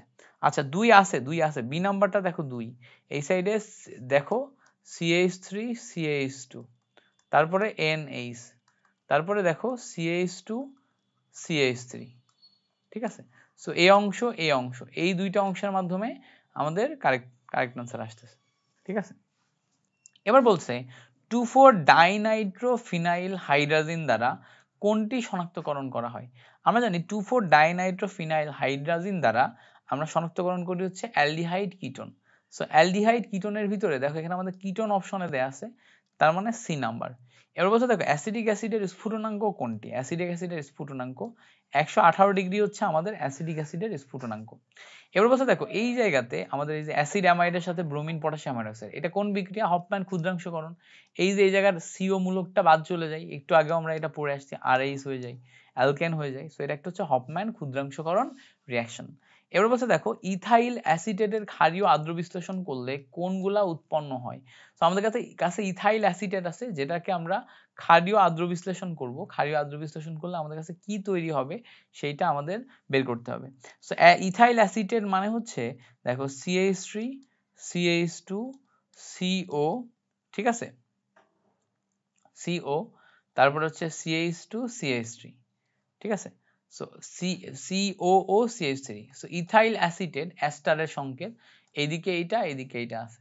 এখন এইটাকে যদি আমরা ক্ষারীয় আদ্র বিশ্লেষণ করি, আদ্র বিশ্লেষণ মানে HOH দিই, তাহলে একটার সাথে যে OH যোগ হবে আর একটা সাইডে যে হাইড্রোজেন যোগ হবে, যেটার সাথে হাইড্রোজেন যোগ হবে সে কি তৈরি করবে, CH3 CH2 COOH তৈরি করবে, যেটার সাথে OH যোগ হবে সে কি তৈরি করবে, CH3 CH2 OH তৈরি করবে। তার মানে একটা অ্যালকোহল আর একটা হচ্ছে কি বলতো COOH। সো একটা অ্যালকোহল একটা যদি COOH, তার মানে আমাদের এখানে অপশন আসতেছে কোনটা, এই যে অ্যালকোহল আর এর ভিতরে একটা, বাট এটা বলছে দেখো ক্ষারীয়, বলছে কি ক্ষারীয় আদ্র বিশ্লেষণ। ক্ষারীয় আদ্র বিশ্লেষণ মানে কি এখানে সোডিয়াম হাইড্রোক্সাইড ব্যবহার করবা। তো সোডিয়াম হাইড্রোক্সাইড ব্যবহার করলে সোডিয়াম হাইড্রোক্সাইড আবার কার্বক্সিলিক অ্যাসিডের সাথে বিক্রিয়া করে COONA ফরম্যাটে কনভার্ট করে দেয়। তো COONA ফরম্যাটে কনভার্ট করে দিলে দেখো আমাদের কোনটা অপশন হয়, অপশন হয় হচ্ছে আমাদের লাস্টেরটা হয় আমাদের কারেক্ট আনসার। কারেক্ট আনসার হয় কোনটা, লাস্টেরটা। আচ্ছা এই জায়গায় ইথাইল অ্যাসিটেটের আমি মেবি সংকেত ভুল করছি, এই যে এই অংশটা হচ্ছে আমাদের CH2 হবে না, একটা CH2 হবে, ঠিক আছে, একটা CH2 হবে, একটা ইয়া হবে। সো আশা করি এইটা আমরা ক্লিয়ারলি বুঝতে পারছি। ক্লিয়ারলি বুঝতে পারলে চলো আমরা হচ্ছে সামনে আগাবো। সামনে আমাদের বলছে অ্যামিন সমূহের বেলায় কোন তথ্যটি প্রযোজ্য নয়। দেখো অ্যামিন সমূহ প্রোটন ত্যাগ করে, এটা প্রযোজ্য নয়, অ্যামিন প্রোটন ত্যাগ করে না, অ্যামিনে মুক্ত জোড় ইলেকট্রন থাকে, সো সে হাইড্রোজেন প্লাস আয়নকে গ্রহণ করতে পারে, ঠিক আছে। সো প্রোটন ত্যাগ করে এটা সঠিক কথা নয়, বাকিগুলো আবার সঠিক কথা, হাইড্রোজেন বন্ধন গঠন করে না, পানিতে দ্রবণীয়, পোলার যৌগ, এগুলো সব সঠিক কথা। এবার বলছে দেখো এই যে RCONH2 এবং ব্রোমিন প্লাস পটাশিয়াম হাইড্রোক্সাইড, এটা আসলে কোন বিক্রিয়া, এটা হফম্যান ক্ষুদ্রাংশকরণ বিক্রিয়া। সো হফম্যান ক্ষুদ্রাংশকরণে আমাদের কি তৈরি হয়, হফম্যান ক্ষুদ্রাংশকরণে আমাদের RNH2 তৈরি হয়, RNH2 তৈরি হলে এটা হচ্ছে অ্যামিন। সো আমাদের এখান থেকে কারেক্ট অ্যান্সার হচ্ছে অপশন এ। এবার বলছে দেখো নাইট্রাস অ্যাসিডের সাথে বিক্রিয়ায় নিচের কোন যৌগটি নাইট্রোজেন গ্যাস উৎপন্ন করে। সো নাইট্রাস অ্যাসিডের সাথে বিক্রিয়ায় নাইট্রাস অক্সাইডের সাথে বিক্রিয়ায় amine, primary amine nitrogen gas উৎপন্ন করে। সো এইটা হচ্ছে আমাদের নাইট্রাস অ্যাসিডের সাহায্যে প্রাইমারি সেকেন্ডারি টারশিয়ারি অ্যামিন শনাক্তকরণ। সো তুমি যদি অ্যামিন শনাক্তকরণ পার্টটা পড়ো বই থেকে তাহলে বুঝতে পারবা। সো অ্যামিন শনাক্তকরণ পার্টে আমাদের এই যে নাইট্রাস অক্সাইড HONO এই অংশটা থাকে HNO2 মানে HONO লেখা যায় এটাকে, এই অংশটা থাকে, এই অংশটা যখন তোমার অ্যামিনের সাথে বিক্রিয়া করে তখন এখান থেকে নাইট্রোজেন গ্যাস আলাদা হয়ে যায়। সো নাইট্রোজেন গ্যাস আলাদা হয় হচ্ছে আমাদের প্রাইমারি অ্যামিনের ক্ষেত্রে, বুঝতে পারছো? এবার বলছে যে প্রাইমারি অ্যামিনের ক্ষেত্রে এটা গেল, বলছে অ্যাসিডের জাতকের মধ্যে কোনটি অধিক সক্রিয়। তো এখানে যে কটা অ্যাসিড আছে এর ভিতরে কোনটা অধিক সক্রিয় হবে। সো আমরা কিভাবে লিখবো, দেখো অ্যাসিডের জাতের মধ্যে CH3COCl এইটা সবচেয়ে বেশি সক্রিয়। সো এই যে CH3COCl আগে আমরা এর চক্রটা পড়ে আসছি, এটা বেশি সক্রিয় হয়, আমরা কারেক্ট আনসার দেখাবো অ্যাসিড হ্যালাইড। বুঝতে পারছো? সো আশা করি এই পর্যন্ত আমাদের ক্লিয়ার হয়েছে। আসসালামু আলাইকুম এভরিওয়ান, আমি হচ্ছে যে ক্লাসটি রেকর্ড করতে করতে রেখে দিয়েছিলাম, এই পর্যন্ত রেকর্ড করতে করতে রেখে দিয়েছিলাম, আমি একটু অসুস্থ হয়ে গেছিলাম, তারপরে সুস্থ হওয়ার পরে আবারও ক্লাসটি তোমাদের সাথে রেকর্ড করে দেওয়া শুরু করছি। তো এখন দেখো আমরা পরবর্তী যে এমসিকিউটা আছে এখান থেকে শুরু করব। পরবর্তী এমসিকিউর প্রথমে আমাদের এখানে বলছে যে সিভ ক্ষারক উৎপন্ন হয় নিম্নের কোন পদার্থ থেকে। সো এই জায়গাতে আমাদের একটা জিনিস মনে রাখতে হবে যে সিভ ক্ষারক সবসময় অ্যালডিহাইড এর সাথে তোমার অ্যামিন এবং স্পেসিফিক ভাবে প্রাইমারি অ্যামিনের সাথে বিক্রিয়া করে সিভ ক্ষারক তৈরি হয়। সো এখন বলবা যে ভাই আসলে কিভাবে এই সিভ ক্ষারক তৈরি হয় অ্যালডিহাইডের সাথে প্রাইমারি অ্যামিন। দেখো এইটা যদি আমরা একটু বোঝার চেষ্টা করি, আমাদের এই জায়গাতে যে অ্যালডিহাইড যৌগটা আছে, অ্যালডিহাইড যৌগটার বেসিক যে সংকেত, এই সংকেতটা হচ্ছে কার্বন ডাবল বন্ড অক্সিজেন নিচে হাইড্রোজেন।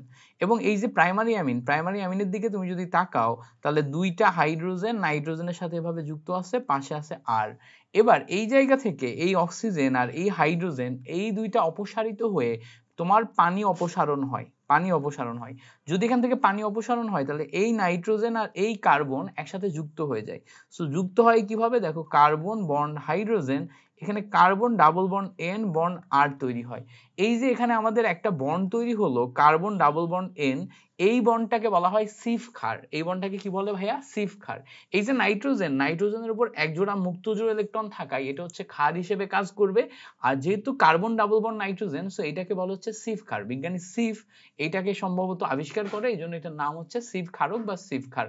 সো এখানে তুমি যদি খেয়াল করো যে কয়টা অপশন আছে, এই অপশনের ভিতরে কেবলমাত্র অপশন বি এর দিকে তাকালে দেখবা অ্যালডিহাইডের সাথে প্রাইমারি অ্যামিন আছে। অ্যালডিহাইডের সাথে কি আছে ভাইয়া, primary amine. So primary amine অ্যালডিহাইডের সাথে কিভাবে আছে দেখো, বেনজিনের উপর CHO মানে বেনজালডিহাইড, বেনজিনের উপর CHO মানে হচ্ছে বেনজালডিহাইড এরকম অবস্থায় আছে, তার সাথে আমরা যুক্ত করতেছি CH3NH2। সো এই দুইটা একসাথে যুক্ত হয়ে পানি অপসারণ করে আমাদের কিন্তু সিভ ক্ষার তৈরি করে। সো ফাইনালি যে যৌগটা উৎপন্ন হয় তার নাম কি, তার নাম দেখো কার্বন বন্ড হাইড্রোজেন, এখানে double bond nitrogen bond CH3 এটা তৈরি করে। সো এটা হচ্ছে আমাদের সিভ ক্ষার। বুঝতে পারছো সবাই? সো আশা করি এটা তুমি ক্লিয়ারলি বুঝতে পারছো। তাহলে এখানে আমাদের কোনটা কারেক্ট আনসার হবে, অপশন বি হবে আমাদের কারেক্ট আনসার। এবার বলছে দেখো নিচের কোনটি মোনোহাইড্রিক মোনো কার্বক্সিলিক অ্যাসিড শ্রেণীর ভুক্ত নয়, মানে কোনটা মোনো কার্বক্সিলিক অ্যাসিড শ্রেণীভুক্ত নয়। মোনো কার্বক্সিলিক অ্যাসিড মানে কি, মোনো মানে একটি মাত্র OH থাকবে। সো দেখো এই জায়গাতে formic acid mono, oxalic acid mono, তারপরে এই তোমার হচ্ছে ethanoic acid mono, propanoic acid mono, but oxalic acid কিন্তু মোনো না। অক্সালিক অ্যাসিডের সংকেতই হচ্ছে COOH বন্ড COOH, এটা হচ্ছে আমাদের অক্সালিক অ্যাসিডের সংকেত। সো অক্সালিক অ্যাসিড ছাড়া ফর্মিক, ইথানোইক, প্রোপানোইক এগুলা সবই মোনো কার্বক্সিলিক অ্যাসিডের অন্তর্ভুক্ত। সো আশা করি এটা আমরা ক্লিয়ারলি বুঝতে পারছি। সো তুমি এই জায়গাতে তুমি হচ্ছে যে মোনো কার্বক্সিলিক অ্যাসিড ছাড়া অন্যান্য যে কয়েকটা কার্বক্সিলিক অ্যাসিড আছে ওগুলার একটু মাথায় রাখতে পারো, মাথায় রাখলেই এটা তোমার জন্য মনে রাখা ইজি হবে। এবার দেখো আমাদের এখানে জৈব অ্যাসিড থেকে কিছু রিটেন কোশ্চেন আসছে, আমরা যদি একটু রিটেন কোশ্চেনের দিকে তাকালে আমরা এখানে বুঝতে পারবো। যেমন দেখো 1 নাম্বার রিটেন কোশ্চেনটাই এখানে জাস্ট ABC কি উৎপন্ন হয় সেটা জিজ্ঞেস করছে। সো ABC কি উৎপন্ন হয় এটা যদি আমরা একটু দেখার চেষ্টা করি, প্রথমে আমাদের এখানে দেখো কার্বক্সিলিক অ্যাসিড দেয়া আছে, অ্যাসিডের সাথে অ্যামিন বিক্রিয়া করছে। সো ভালো করে খেয়াল করো, এখানে কার্বক্সিলিক অ্যাসিড, এখানে অ্যামিন, মানে এই জায়গায় OH আছে আর এখানে একটা H আছে। তুমি জানো এখান থেকে OH আর এখান থেকে একটা H অপসারিত হবে, অপসারিত হলে CONH2 তৈরি হবে, তার মানে কি হচ্ছে অ্যাসিড অ্যামাইড তৈরি হবে। তার মানে এখানে তোমার প্রথম স্টেপে A যেটা, এটা হচ্ছে অ্যাসিড অ্যামাইড। সো এখানে খেয়াল করো অ্যাসিড অ্যামাইড যেটাকে ইথানামাইড বলে। সো ইথানামাইডের সাথে তুমি যদি ব্রোমিন এবং সোডিয়াম হাইড্রোক্সাইড যোগ করো, এটা কিন্তু হচ্ছে হফম্যান ক্ষুদ্রাংশকরণ বিক্রিয়া। হফম্যান ক্ষুদ্রাংশকরণ বিক্রিয়ায় কি হয়, এই অ্যাসিড অ্যামাইডের CO এটা অপসারিত হয়ে যায়, তাহলে CH3NH2 তৈরি হয়, তার মানে এটা কিন্তু মিথাইল অ্যামিনে পরিণত হচ্ছে, তার মানে এটা হচ্ছে অ্যাসিড অ্যামাইড, এটা হচ্ছে মিথাইল অ্যামিন বা অ্যামিন। এর সাথে তুমি যদি এখন আবার ক্লোরোফর্ম এবং পটাশিয়াম হাইড্রোক্সাইডের অ্যালকোহল সলিউশন বিক্রিয়া করো, মানে অ্যামিনের সাথে ক্লোরোফর্ম বিক্রিয়া করাইলে তোমার হচ্ছে কার্বিলামিন রিঅ্যাকশন ঘটে। কিভাবে, এই জায়গাতে N ডাবল বন্ড C তৈরি আসে, তো CH3N ডাবল বন্ড C, এটা হচ্ছে কি মিথাইল কার্বিলামিন বিক্রিয়া আসে। কারণ কি, তোমার অ্যামিনের সাথে বা প্রাইমারি অ্যামিনের সাথে ক্লোরোফর্ম এবং পটাশিয়াম হাইড্রোক্সাইড বা সোডিয়াম হাইড্রোক্সাইড অ্যালকোহলিক মিডিয়ামে বিক্রিয়া করে কার্বিলামিন বিক্রিয়া দেয় বা কার্বিলামিন তৈরি করে, তার মানে এটা কার্বিলামিন তৈরি করছে। তার মানে এখান থেকে A B C এগুলা কিন্তু আইডেন্টিফিকেশন করা খুবই ইজি। সো দেখো এটা কিন্তু ঢাকা ইউনিভার্সিটি 23-24 রিটেনে আসছে, একদম সিম্পল রিটেন না, সিম্পল রিটেন। তুমি যদি জাস্ট বেসিক গুলা ভালো করে জানো তাহলে কিন্তু এই রিটেন তুমি অনায়াসে সলিউশন করতে পারবা, তেমন কোনো প্যারাই হবে না বা প্রবলেমই হবে না। ঠিক আছে, এবার আসো আমরা যদি পরবর্তীটা দেখি, পরবর্তীটা হচ্ছে আমাদের বি নাম্বার কোশ্চেন বলছে অ্যালকোহল এবং কার্বক্সিলিক অ্যাসিডের মধ্যে পরীক্ষামূলক ভাবে কিভাবে পার্থক্য করবে বিক্রিয়া সহ লিখো। অর্থাৎ আমরা অ্যালকোহল পার্থক্য করব এবং কার্বক্সিলিক অ্যাসিড পার্থক্য করব, কিভাবে করব। দেখো সোডিয়াম বাইকার্বনেটের সাথে আমরা যদি দুইটার বিক্রিয়া করাই, অ্যালকোহলের সাথে সোডিয়াম বাইকার্বনেট কোনো বিক্রিয়া দেয় না, কিন্তু অ্যালকোহলের সাথে এই কার্বক্সিলিক অ্যাসিডের সাথে সোডিয়াম বাইকার্বনেট বিক্রিয়া করে তোমার RCOONA কার্বন ডাইঅক্সাইড এবং পানি তৈরি করে। বিশেষ করে সোডিয়াম বাইকার্বনেট এখানে কার্বন ডাইঅক্সাইড তৈরি করে, যেই কার্বন ডাইঅক্সাইড তৈরি করে এটা হচ্ছে তোমার চুনের পানিকে ঘোলা করতে পারে, কারণ হচ্ছে চুনের পানি ক্যালসিয়াম হাইড্রোক্সাইড, এটার সাথে যদি কার্বন ডাইঅক্সাইড বিক্রিয়া করাও তাহলে হচ্ছে ক্যালসিয়াম কার্বনেট তৈরি করে, ক্যালসিয়াম কার্বনেট তৈরি করলে সেটা চুন হয়ে যায়। সো চুন হচ্ছে কিন্তু ঘোলা তৈরি করে, ঠিক আছে। তো তার মানে আমরা এখান থেকে বুঝলাম যে আমরা সোডিয়াম বাইকার্বনেট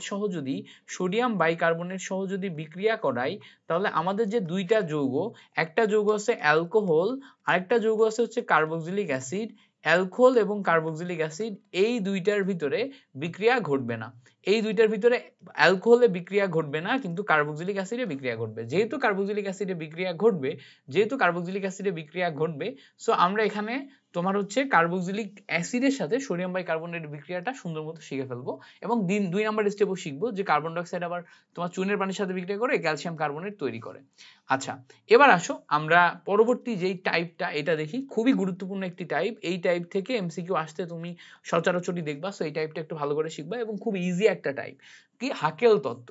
দেখো আমাদের এখানে প্রথমে হাকেল তত্ত্বের প্রথম শর্তটা কি বলছে সকল অ্যারোমেটিক যৌগের অণুতে সমতলীয় চাকরিক কাঠামো থাকে, মানে তুমি যে কোনো অ্যারোমেটিক যৌগ যদি অ্যারোমেটিক বলতে চাও সেখানে আমাদের সমতলীয় চাকরিক কাঠামো থাকতে হবে, এবং এখানে উপরে এবং নিচে সঞ্চালনশীল পাই অরবিটাল থাকতে হবে। তো সেখানে উপরে এবং নিচে সঞ্চালনশীল পাই অরবিটাল থাকবে। আচ্ছা, এই পর্যন্ত তো মেনে নিলাম। এবার বলছে যে পাই আণবিক অরবিটালে 4n+2 সংখ্যক সঞ্চালনশীল পাই ইলেকট্রন থাকবে। সো পাই ইলেকট্রন সংখ্যা হবে সবসময় 4n+2, যেখানে n হচ্ছে এক একটা চক্র সংখ্যা, 0 1 2 3 ইত্যাদি এভাবে হতে থাকবে। সো তার মানে যদি আমরা একটু চিন্তা করি, ধরো একটা চক্র বিশিষ্ট কোন একটি যৌগ 4n+2 সংখ্যক পাই ইলেকট্রন আছে। সো পাই ইলেকট্রন থাকা মানে কি, দেখো 4n+2 সংখ্যক পাই ইলেকট্রন, যখন আমাদের চক্র সংখ্যা 1 তখন ইনটু 4 × 1+2 মানে 6টা ইলেকট্রন থাকবে। সো একটা চক্রের দেখি তো আমরা, বেনজিন হচ্ছে এক চক্রের কাঠামো। সো বেনজিনে আমাদের double bond, single bond, double bond, single bond, double bond এরকম থাকে। সো এখানে দেখো তো পাই বন্ড কয়টা, পাই বন্ড 3টা। এক একটা বন্ডে 2টা করে ইলেকট্রন থাকে। সো যেহেতু 3টা বন্ড, 2টা করে ইলেকট্রন থাকলে দেখো 6টা ইলেকট্রন থাকে।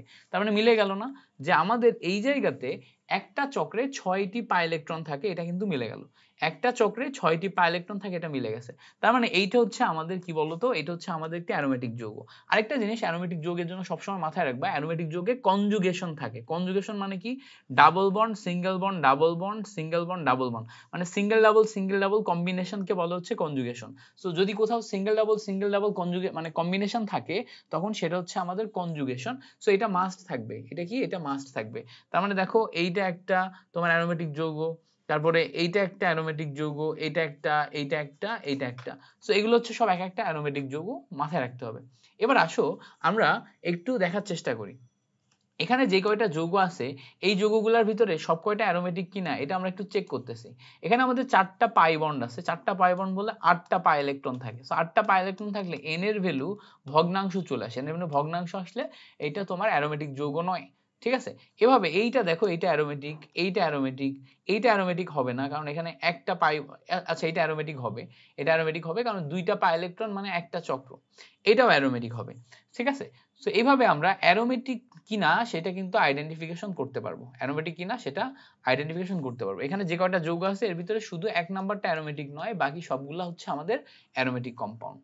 আচ্ছা, এবার দেখো এই জায়গাতে কিছু যৌগ আছে যেগুলো সম্পর্কে আমাদের তথ্য মনে রাখতে হবে বা এগুলা সংকেতগুলো মনে রাখতে হবে। যেমন দেখো জাইলিন, জাইলিনের সংকেত কি? জাইলিনের সংকেত তুমি যদি একটু খেয়াল করো, দেখো বেনজিনের উপর দুইটা মিথাইল মূলক থাকলে সেটাকে বলে জাইলিন। এখন জাইলিনের অনেকগুলো নাম আছে, যদি দুইটা পাশাপাশি অবস্থানে থাকে বা প্যারা অবস্থানে থাকে তখন এটা প্যারাজাইলিন, যদি এটা তো অর্থ অবস্থানে থাকে তাহলে এটা অর্থোজাইলিন, যদি প্যারা অবস্থানে থাকে তাহলে প্যারাজাইলিন, যদি মেটা অবস্থানে থাকে তাহলে হচ্ছে মেটাজাইলিন। তার মানে আমাদের একটা জিনিস মনে রাখতে হবে যে বেনজিনের উপর দুইটা মিথাইল গ্রুপ যদি থাকে তখন সেটা জাইলিন, কিন্তু অবস্থান কোথায় আছে তার উপর ডিপেন্ড করে আমরা নামকরণ করব।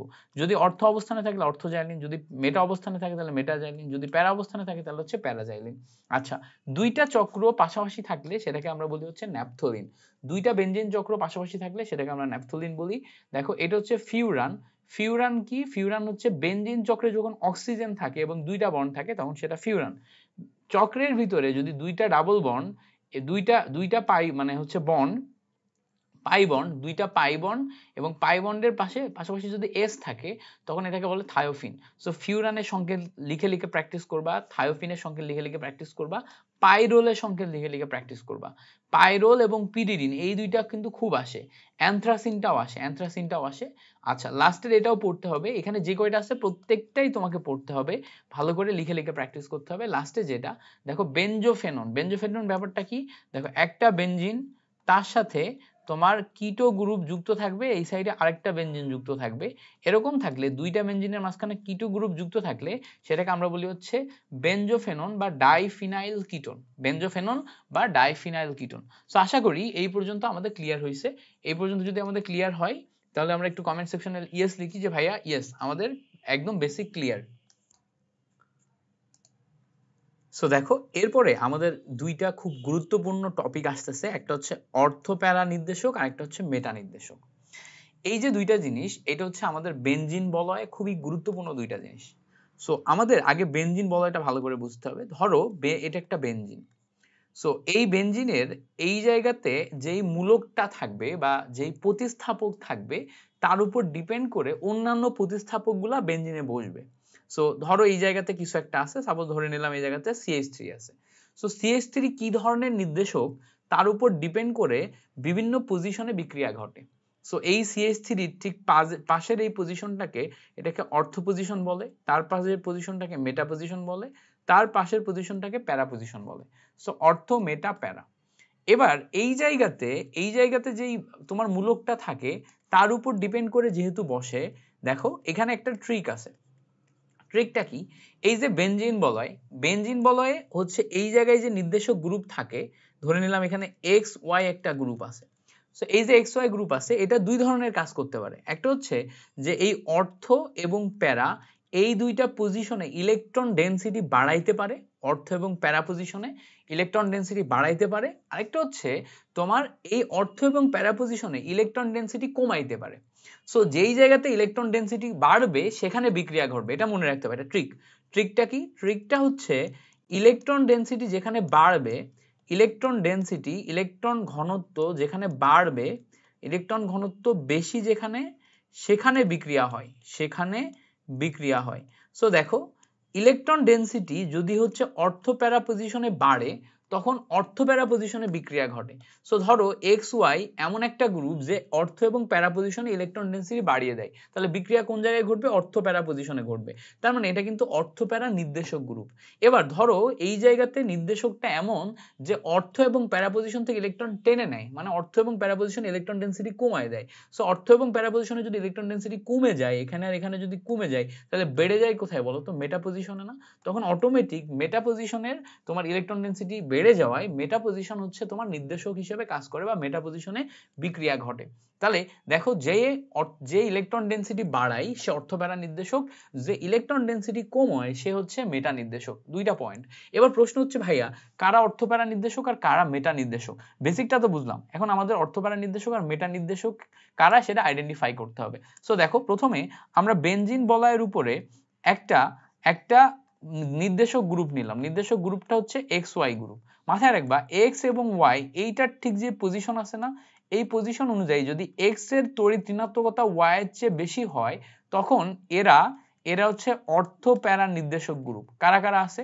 যেমন দেখো CH3 এই গ্রুপটা আছে অর্থপ্যারা নির্দেশক গ্রুপ, OH এই গ্রুপ আছে অর্থপ্যারা নির্দেশক গ্রুপ।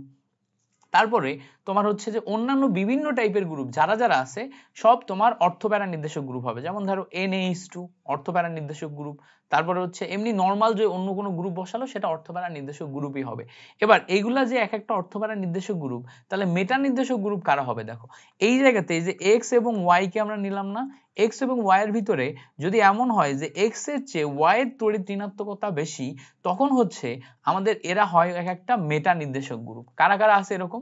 যেমন দেখো COOH এটা একটা মেটা নির্দেশক গ্রুপ। কিভাবে? দেখো এই COOH এ C ডাবল বন্ড অক্সিজেন আছে আর এখানে আমাদের OH আছে। এই C এইটা হচ্ছে X, এটা যদি Y হিসেবে কাজ করে দেখো এইটা তড়িৎ ঋণাত্মকতা বেশি। আরো একটা ট্রিক আছে, ট্রিকটা হচ্ছে কোথাও যদি তুমি ডাবল বন্ড বা ট্রিপল বন্ড পাও, ডাবল বন্ড ট্রিপল বন্ড পাইলেই তারা হচ্ছে মেটা নির্দেশক group. Double bond triple bond পাইলেই তারা কি মেটা নির্দেশক গ্রুপ। সো এইভাবে আমরা অর্থপ্যারা এবং মেটা নির্দেশক গ্রুপকে তোমার আইডেন্টিফাই করতে পারি। সেখানে খেয়াল করে দেখো এরা হচ্ছে সক্রিয়কারী গ্রুপ। সক্রিয়কারী গ্রুপের ভিতর কারা আছে? মিথাইল গ্রুপ, OH গ্রুপ, শুধু অক্সিজেন NH3, তারপর বেনজিনের উপর আরেকটা বেনজিন NHCr মানে সেকেন্ডারি অ্যামিন। এগুলা সবই তোমার হচ্ছে অর্থপ্যারা নির্দেশক গ্রুপ যারা সক্রিয়কারী। সক্রিয়কারীর ভিতরে সিঙ্গেল গ্রুপও থাকতে পারে, যেমন দেখো ফ্লোরিন, ক্লোরিন, ব্রোমিন, আয়োডিন সব হ্যালোজেন গুলাও থাকতে পারে। সব হ্যালোজেন গুলো থাকলে এরা হচ্ছে তোমার বেনজিন বলা সক্রিয়কারী গ্রুপ, মানে এরা ইলেকট্রনকে ডোনেট করতে পারে।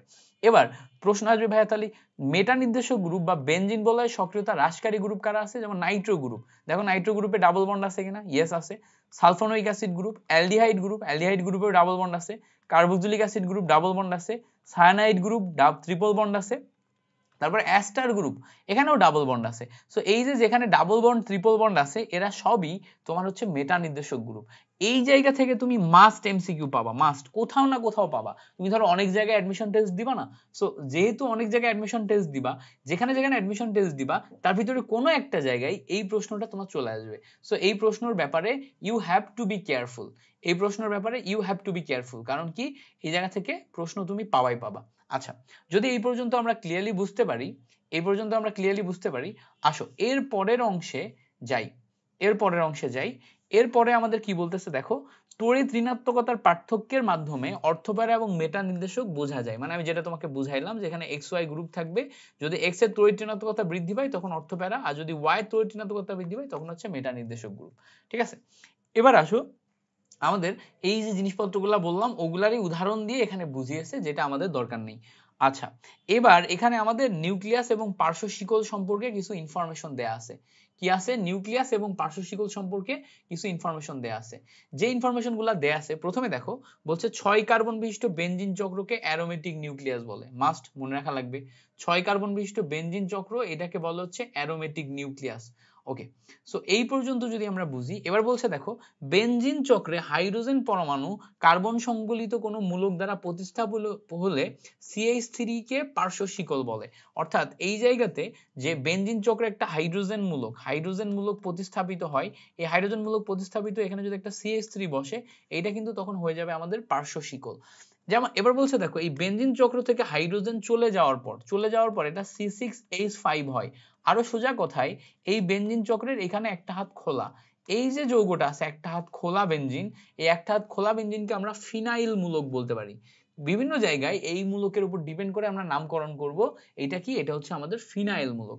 এবার বলছে দেখো আবেশী প্রভাবের কারণে অর্থপ্যারা নির্দেশক সক্রিয়তা বৃদ্ধিকারী হিসেবে কাজ করে। অর্থাৎ যারা অর্থপ্যারা নির্দেশক তারা হচ্ছে বেনজিন বলয়ে সক্রিয়তা বৃদ্ধি করে। ঠিক আছে, সো এই একটা পয়েন্ট আমাদের মনে রাখতে হবে। এবার দেখো খুবই গুরুত্বপূর্ণ দুইটা এটা ভেরি ভেরি ইম্পর্টেন্ট, খুবই গুরুত্বপূর্ণ দুইটা প্রস্তুতি আছে, একটা হচ্ছে বেনজিন প্রস্তুতি, একটা টলুইন প্রস্তুতি। সো বেনজিন প্রস্তুতি বিভিন্ন সময় চলে আসে।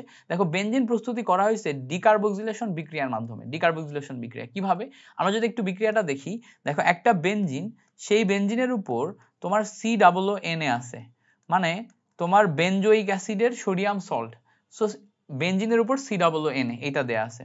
সো এই যে বেনজিনের উপর COO এর সাথে যদি আমরা এখন সোডিয়াম হাইড্রোক্সাইড যোগ করি সোডিয়াম ক্যালসিয়াম অক্সাইডের উপস্থিতিতে, তখন এটা কিন্তু ডিকার্বক্সিলেশন বিক্রিয়া করে। কিভাবে ডিকার্বক্সিলেশন বিক্রিয়া করে, এই যে সোডিয়াম, এখানকার সোডিয়াম এবং কার্বনের সাথে যে সোডিয়াম কার্বনেট তৈরি করে, ফলে এই টোটাল অংশটা চলে যে থাকে হচ্ছে শুধু আমাদের বেনজিন। এই বেনজিনের একটা হাতে হাইড্রোজেন ছিল, এই জায়গার হাইড্রোজেনটা এখানে এসে বসে যায়, বসে যে শুধু একটা বেনজিন তৈরি করে। এই যে শুধু একটা বেনজিন পাইলাম আমরা, এই শুধু বেনজিনটা আমাদের এখানে তোমার হচ্ছে যে মানে এই টোটাল বেনজিন প্রস্তুতিটা আমরা দেখে ফেললাম আর কি। সো এটা হচ্ছে ডিকার্বক্সিলেশন বিক্রিয়ার মাধ্যমে বেনজিন প্রস্তুতি। এবার আমরা টলুইন প্রস্তুতি কিভাবে করব, দেখো আমরা একটা ব্রোমোবেনজিন নিব, ব্রোমোবেনজিন নিলাম, এখানে একটা ব্রোমিন নিলাম, ব্রোমোবেনজিন নিলাম। এরপরে আমরা তোমার উডস ফিটিক বিক্রিয়ার মাধ্যমে আমরা হচ্ছে টলুইন প্রস্তুত করতে পারি। কিভাবে, আমরা এখানে একটা সোডিয়াম নিলাম এবং তার সাথে আমরা অ্যালকাইল হ্যালাইড নিলাম, অ্যালকাইল হ্যালাইড CH3Br, এটাকে অ্যালকাইল হ্যালাইড নিলাম। এখন আমরা জানি এই জায়গায় যে সোডিয়াম আছে, এই সোডিয়াম তোমার এই ব্রোমিন দুইটাকেই প্রতিস্থাপন করতে পারে, করে সে সোডিয়াম ব্রোমাইড তৈরি করতে পারে। সোডিয়াম ব্রোমাইড তৈরি করলে তাহলে এখন এই জায়গায় যে CH3 আছে সে এখানে এসে বসে যাবে। এই CH3 এখানে এসে যদি বসে যায়, তাহলে বেনজিনের উপর একটা CH3 গ্রুপ বসে গেল। বেনজিনের উপর CH3 গ্রুপ বসে গেলে এইটাকে বলা হবে, তখন কি বলা হবে, এটাকে বলা হবে হচ্ছে টলুইন।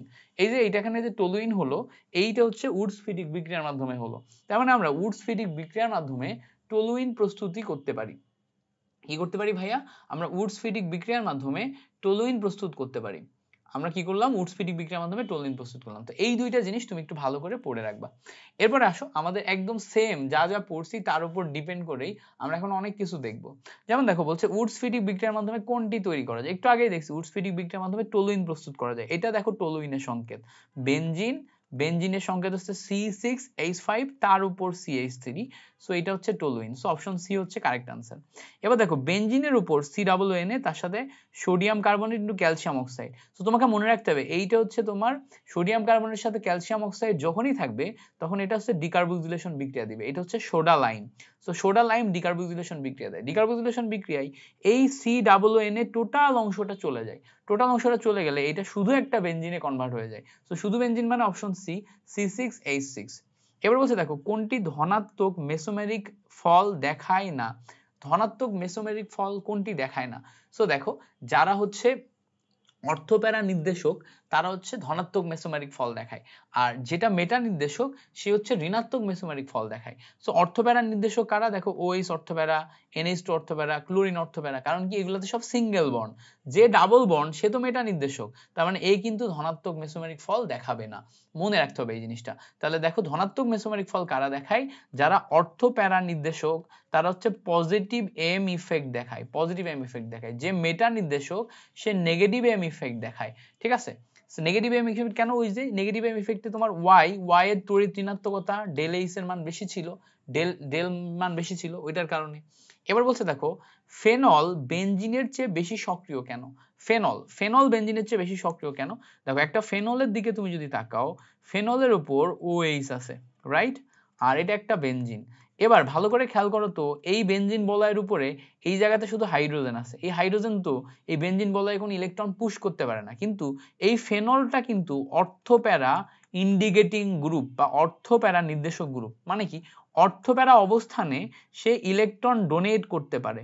সো অর্থপ্যারা অবস্থানে সে যদি ইলেকট্রন ডোনেট করে তাহলে এই অবস্থান এবং এই অবস্থানে ইলেকট্রন ঘনত্ব বেড়ে যাবে, ইলেকট্রন ঘনত্ব বেড়ে গেলে এই বেনজিন বলয়টা বেশি সক্রিয় হয়ে যাবে। সো এই জন্য ফেনল হচ্ছে তোমার অর্থপ্যারা ইন্ডিকেটিং গ্রুপ। এখন এই ব্যাখ্যাটাই আমরা যদি বলি, এই জায়গায় যে ঘটনা ঘটতেছে এখানে প্লাস এম ইফেক্ট আসতেছে না, এটা হচ্ছে প্লাস মেসোমেরিক ইফেক্ট আসতেছে, এই প্লাস মেসোমেরিক ইফেক্ট এটা দেখায়। আর এখানে তো কোনো ইন্ডিকেটিং গ্রুপ নাই, সো এই জায়গাতে তোমার প্লাস আই ইফেক্ট শুধু কাজ করতেছে। এই জন্য দেখা যাচ্ছে কি ফেনলের ক্ষেত্রে plus M effect plus I ইফেক্টের চেয়ে বেশি হওয়ার কারণে সে বেশি সক্রিয়তা দেখাচ্ছে। ঠিক আছে। সো এইভাবে জিনিসটাকে খুব সুন্দর মতো তুমি মনে রাখবা। এবার বলছে দেখো নিচের কোন বিক্রিয়াটি দ্বারা একটি নতুন কার্বন কার্বন বন্ধন গঠন সম্ভব। সো কোন বিক্রিয়া দ্বারা নতুন কার্বন কার্বন গঠন সম্ভব? দেখো ফিডেল ক্রাফট বিক্রিয়ার মাধ্যমে আমরা নতুন কার্বন কার্বন গঠন সম্ভব করি। কেন? কারণ ফিডেল ক্রাফট বিক্রিয়াতে কি ঘটে? ফিডেল ক্রাফট বিক্রিয়াতে দেখো এখানে যদি একটা বেনজিন এবং এখানে সাপোজ ধরো একটা অ্যালকাইল হ্যালাইড বিক্রিয়া করাইলাম CH3Cl এবং এটা আমরা ড্রাই অ্যালুমিনিয়াম ক্লোরাইডের উপস্থিতিতে করাইলাম। ড্রাই অ্যালুমিনিয়াম ক্লোরাইডের উপস্থিতিতে করাইলে এই Cl এখান থেকে একটা হাইড্রোজেন নিয়ে এই Cl অপসারণ করবে, পাশাপাশি এই CH3 এখানে যে বসে যাবে। এই CH3 এখানে যে বসলে দেখো নতুন একটা বন্ধন গঠন হলো না? এই জন্য এটা হচ্ছে ফিডেল ক্রাফট বিক্রিয়ার মাধ্যমে আমরা কার্বন কার্বন নতুন বন্ধন গঠন করি। দেখো এই জায়গাতে কার্বনের সাথে এখানে একটা নতুন কার্বন যে কার্বন কার্বন বন্ধন গঠন করতেছে। আগে কিন্তু এইটা কার্বন কার্বন বন্ধন ছিল না, কার্বন হাইড্রোজেন বন্ধন ছিল। সো যেটা কার্বন হাইড্রোজেন বন্ধন ছিল ওটা এখন কার্বন কার্বন বন্ধনে কনভার্ট হয়ে গেছে। তার মানে কি এটা হচ্ছে কার্বন কার্বন বন্ধন গঠনে হেল্প করলো। তাহলে কে করলো? ফিডেল ক্রাফট রিঅ্যাকশন করলো। এবার বলছে বেনজিন অণুতে কতগুলা সিগমা এবং কতগুলা পাই বন্ধন থাকে। সো দেখো একটা বেনজিনের দিকে যদি আমরা তাকাই, একটা বেনজিনে বেসিক্যালি এইরকম ভাবে 6টা হাত থাকে। এবার এই 6 চক্রের মাঝখানে একটা ডাবল, একটা সিঙ্গেল, একটা ডাবল, একটা সিঙ্গেল, একটা ডাবল এভাবে বন্ড থাকে এবং প্রত্যেকটা হাতে যে কার্বন আছে এই কার্বনের সাথে একটা করে হাইড্রোজেন থাকে, এই কার্বনের সাথে একটা করে হাইড্রোজেন থাকে, এই কার্বনের সাথে একটা করে হাইড্রোজেন থাকে, এই কার্বনের সাথে একটা করে হাইড্রোজেন থাকে। তারপরেই তো সে 4টা হাত ফিল আপ করে, তাই না? ভালো করে খেয়াল করে দেখো এই জায়গাতে ধরো একটা কার্বন আছে, কার্বনের 1 নম্বর হাত, 2 নম্বর হাত, 3 নম্বর হাত, 4 নম্বর হাত, তাহলে কার্বনের 4 হাত ফিল আপ হয়েছে। এখানে দেখো তো মিলাও তো, এটা কার্বন 1 2 3 4 ফিল আপ হয়েছে। এখানে দেখো কার্বন 1 2 3 4 ফিল আপ হয়েছে। সো কার্বনের 4টা হাত তো তোমাকে ফিল আপ করতে হবে। তাহলে কার্বনের 4টা হাত কিভাবে ফিল আপ করবো? এভাবে করব। তাহলে এই জায়গাতে দেখো 1 2 3 4 এই যে 4টা হাত আমরা ফিল আপ করলাম, এই 4টা হাত ফিল আপ করার পর এখন আমরা এখানে সিগমা বন্ধন খুঁজবো এবং পাই বন্ধন খুঁজবো।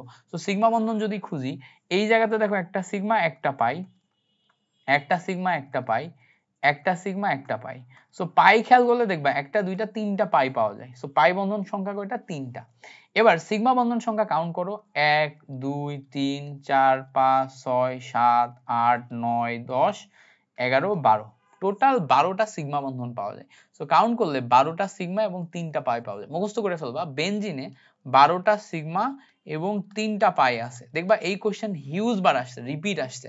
সো এইটা এখান থেকে ভালো করে শিখে নিলে তুমি কোথাও না কোথাও এই এমসিকিউটা পেয়ে যাবাই। ঠিক আছে, রিপিটেডলি এই একই কোশ্চেন আসে। পরের কোশ্চেন বলছে দেখো যদি ইথানল বেনজিনকে KMnO4 এর সাথে তাপ দেওয়া হয় তাহলে নিচের কোনটি উৎপন্ন হয়? সো ইথাইল বেনজিন, তার মানে বেনজিনের উপর CH3 আছে, বেনজিনের উপর CH3 থাকলে তাকে আমরা ইথাইল বেনজিন বলি। এখন এইটাকে KMnO4 দ্বারা তাপ দেওয়া মানে কি? KMnO4 বা পটাশিয়াম পারম্যাঙ্গানেট এর কাজ হচ্ছে জায়মান অক্সিজেন তৈরি করা।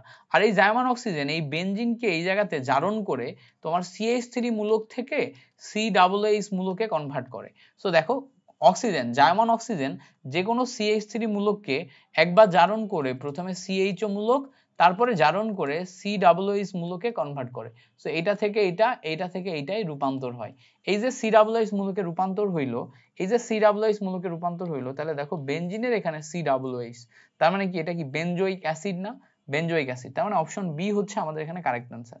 এবার বলছে দেখো কোন মূলকটি বেনজিন চক্রের বিক্রিয়ায় মেটা নির্দেশক? কোন মূলকটি বেনজিন চক্রের বিক্রিয়ায় মেটা নির্দেশক সেটা আমাদের খুঁজে বের করতে হবে। সো মেটা নির্দেশক মূলক কারা? যেখানে কার্বন কার্বন বা কার্বন নাইট্রোজেন ডাবল বন্ড আছে তারাই মেটা নির্দেশক। দেখো এটা সিঙ্গেল বন্ড, সব এখানেও সব সিঙ্গেল বন্ড, এখানেও সব সিঙ্গেল বন্ড, এইটাই ডাবল বন্ড আছে, দ্যাট মিন্স এটা মেটা নির্দেশক। শুধু ডাবল বন্ড না, আমরা যদি এভাবে চিন্তা করি নাইট্রোজেন অক্সিজেন ডাবল বন্ড আছে, সো এই নাইট্রোজেন অক্সিজেন ডাবল বন্ডের ক্ষেত্রে খেয়াল করে দেখবা এইটা X, এটা যদি Y হয় X এর তড়িৎ ঋণাত্মকতা বেশি।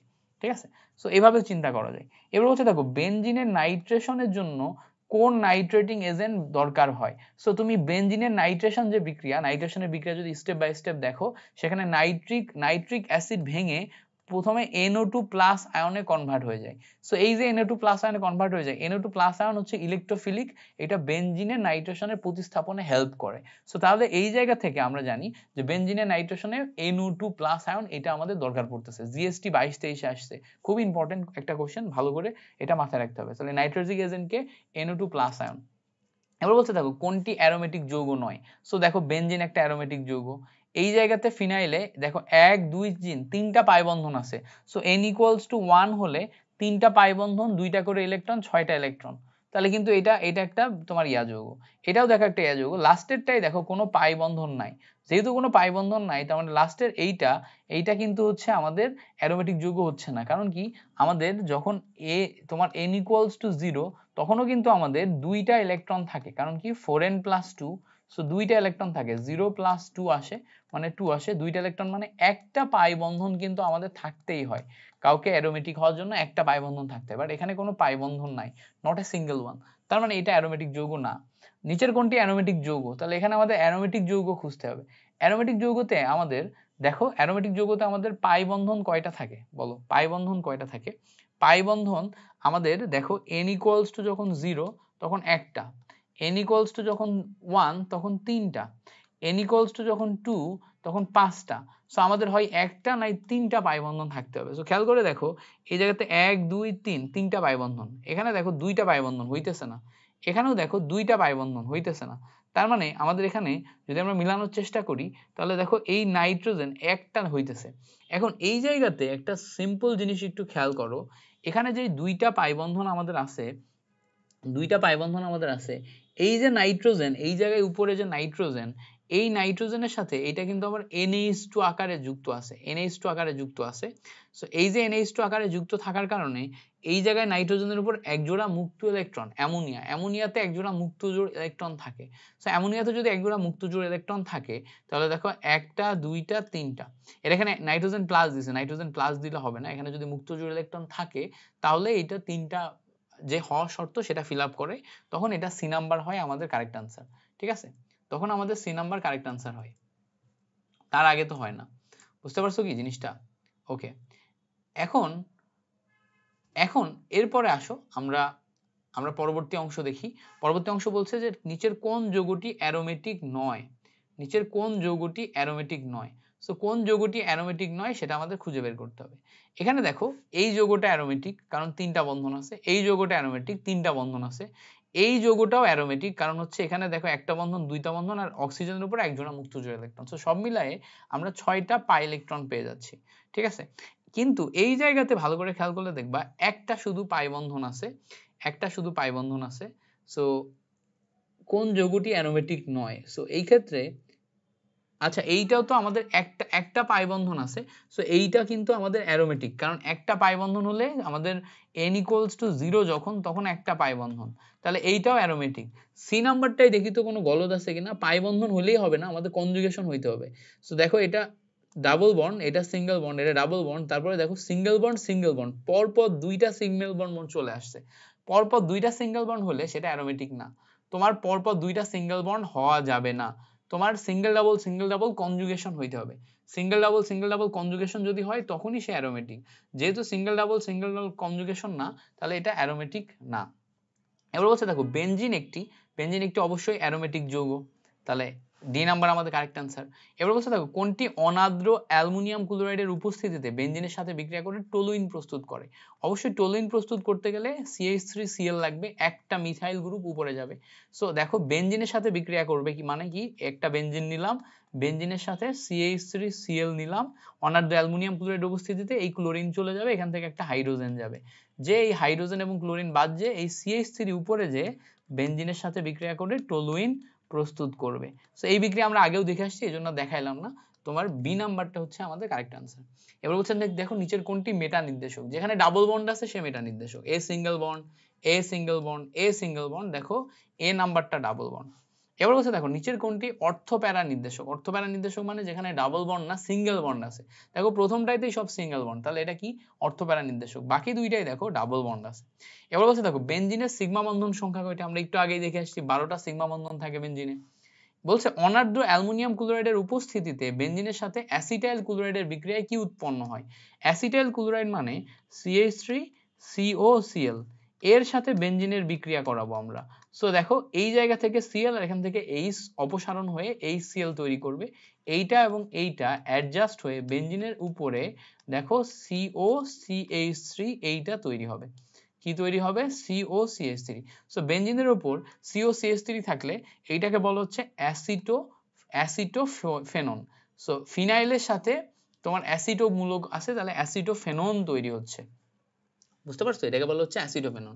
মুখস্থ করবা, এই যে সংকেতটা, এটা যে অ্যাসিডোফেননের সংকেত, এটা তোমার মুখস্থ জানা লাগবে। এটা মুখস্থ জানা লাগবে, না হলে কিন্তু তোমার হচ্ছে তুমি এই জায়গাতে ভালো করতে পারবে না। সো এটা হচ্ছে অ্যাসিডোফেননের সংকেত, এটাও আমাদের মনে রাখা লাগবে, প্রপারলি মনে রাখা লাগবে। আচ্ছা, এবার আসো আমরা পরবর্তী অংশে যাব। পরবর্তী অংশে আমাদের বলছে যে অনার্দ্র অ্যালুমিনিয়াম ক্লোরাইডের উপস্থিতিতে বেনজিনের সাথে বেনজোইল ক্লোরাইডের বিক্রিয়ায় কোনটি উৎপন্ন হয়। সো এইটা দেখো, বেনজিনের সাথে বেনজোইল ক্লোরাইড মানে বেনজিনের উপর COCl, আর সাথে আরেকটা আছে হচ্ছে বেনজিন। সো এই বেনজিন থেকে হাইড্রোজেন আর এখান থেকে ক্লোরিন চলে যাবে, যে এটা অপসারণ হয়ে যায় একটা বেনজিন, তার সাথে CO, পাশে আরেকটা বেনজিন তৈরি হবে। এই যে দুইটা বেনজিনের মাঝখানে CO মূলক, এটাকে কিন্তু বেনজোফেনন বলে। কি বলে? বেনজোফেনন। এইটা হচ্ছে আমাদের বিক্রিয়া। এই বিক্রিয়াটা যদি ভালো করে তোমাকে একটু লিখে দেখাই, বিক্রিয়াটা কেমন হবে দেখো। প্রথমে একটা বেনজিন থাকবে, তারপরে আরেকটা তোমার বেনজোইল ক্লোরাইড থাকবে। বেনজোইল ক্লোরাইড মানে COCl। এই দুইটা বিক্রিয়া ঘটবে যখন এখানে আমাদের ড্রাই অ্যালুমিনিয়াম ক্লোরাইড আছে। সো ড্রাই অ্যালুমিনিয়াম ক্লোরাইডের উপস্থিতিতে বিক্রিয়া ঘটাইলে এখান থেকে Cl আর এখান থেকে হাইড্রোজেন উঠে যে দেখো একটা বেনজিন, তার নিচে CO, তার নিচে আরেকটা বেনজিন, মানে এই বেনজিনের COটা নিচে এসে এর সাথে বিক্রিয়া করে এই যৌগটা তৈরি করবে। এই যৌগকে বলবো হচ্ছে বেনজোফেনন। এবার পরবর্তীতে দেখো 20 নম্বরে বলতেছে কোনটি বিষমচাক্রিক অ্যারোমেটিক যৌগ।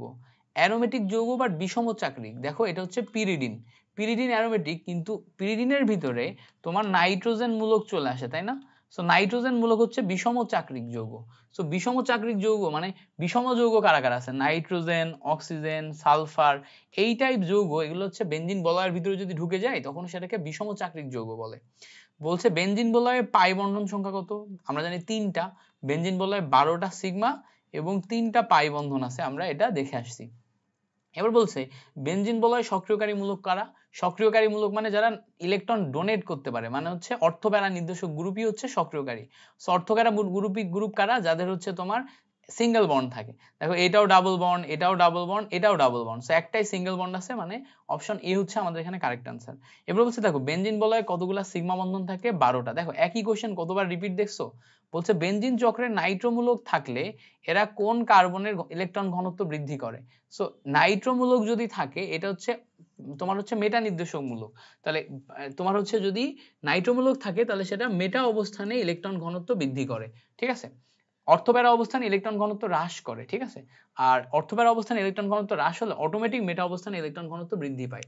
এবার বলছে কোনটি বেনজিন বলয় সক্রিয়তা হ্রাস করে। কোনটি বেনজিন বলয় সক্রিয়তা হ্রাস করে?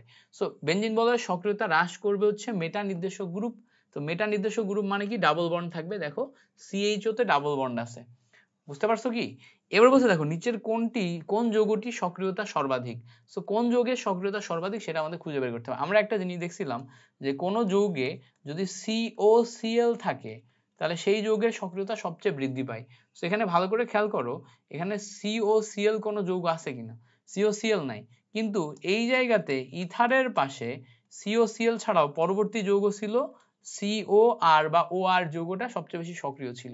সেখানে নাইট্রো গ্রুপের চেয়ে এইটা হচ্ছে সবগুলাই বেনজিন, এখানে সবচেয়ে বেশি সক্রিয় হচ্ছে তোমার হচ্ছে COR, এইটা, ঠিক আছে। এই যৌগটা সবচেয়ে বেশি সক্রিয়। সো এটা একটু মনে রাখার চেষ্টা করবা। আরো কারণ আছে, কারণগুলো হচ্ছে আমরা ডিটেল ব্যাখ্যায় যাচ্ছি না, জাস্ট এটা একটু মনে রাখার চেষ্টা করবা যে এইটা কারণ হচ্ছে এই টাইপের কোশ্চেনই তুমি বারবার রিপিট পাবা। সো প্যারা হবে না, বুঝতে পারবা। এবার বলছে দেখো নিচের কোন যৌগটি অ্যালিফেটিক অ্যারোমেটিক উভয় ধর্ম প্রকাশ করে। সো দেখো অ্যারিফেটিক অ্যারোমেটিক হচ্ছে টলুইন আমাদের উভয় ধর্ম প্রকাশ করে। কেন জানো? কারণ হচ্ছে টলুইনের দুইটা পার্ট।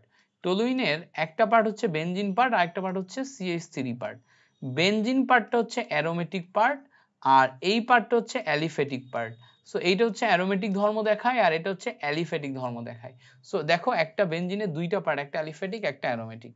ওকে, এবার দেখো বলছে ন্যাপথলিনের পাই বন্ধন সংখ্যা কতটি। সো একটা ন্যাপথলিন মানে দুইটা চক্রে পাই বন্ধন থাকে হচ্ছে 5টা। দেখো ন্যাপথলিনের দুইটা চক্র পাই বন্ধন থাকে 5টা। চক্র দুইটা হলে n = 2 বসে। n = 2 বসলে 4n + 2, তার মানে কত? টোটাল 8 + 2 মানে 10টা ইলেকট্রন মানে বন্ধন সংখ্যা 2 দিয়ে ভাগ করো 5, ঠিক আছে। এভাবেও বের করা যায়। সো ন্যাপথলিনে আমাদের 5টা থাকে। এবার বলছে দেখো নিম্নের কোন মূলকটি প্রতিস্থাপিত হলে বেনজিন চক্রের সক্রিয়তা হ্রাস পায়। সো বেনজিন চক্রের সক্রিয়তা হ্রাস পায় মেটা নির্দেশক গ্রুপ। মেটা নির্দেশক মানে যেখানে ডাবল বন্ড থাকবে। দেখো বি নাম্বারে আমাদের শুধুমাত্র ডাবল বন্ড আছে।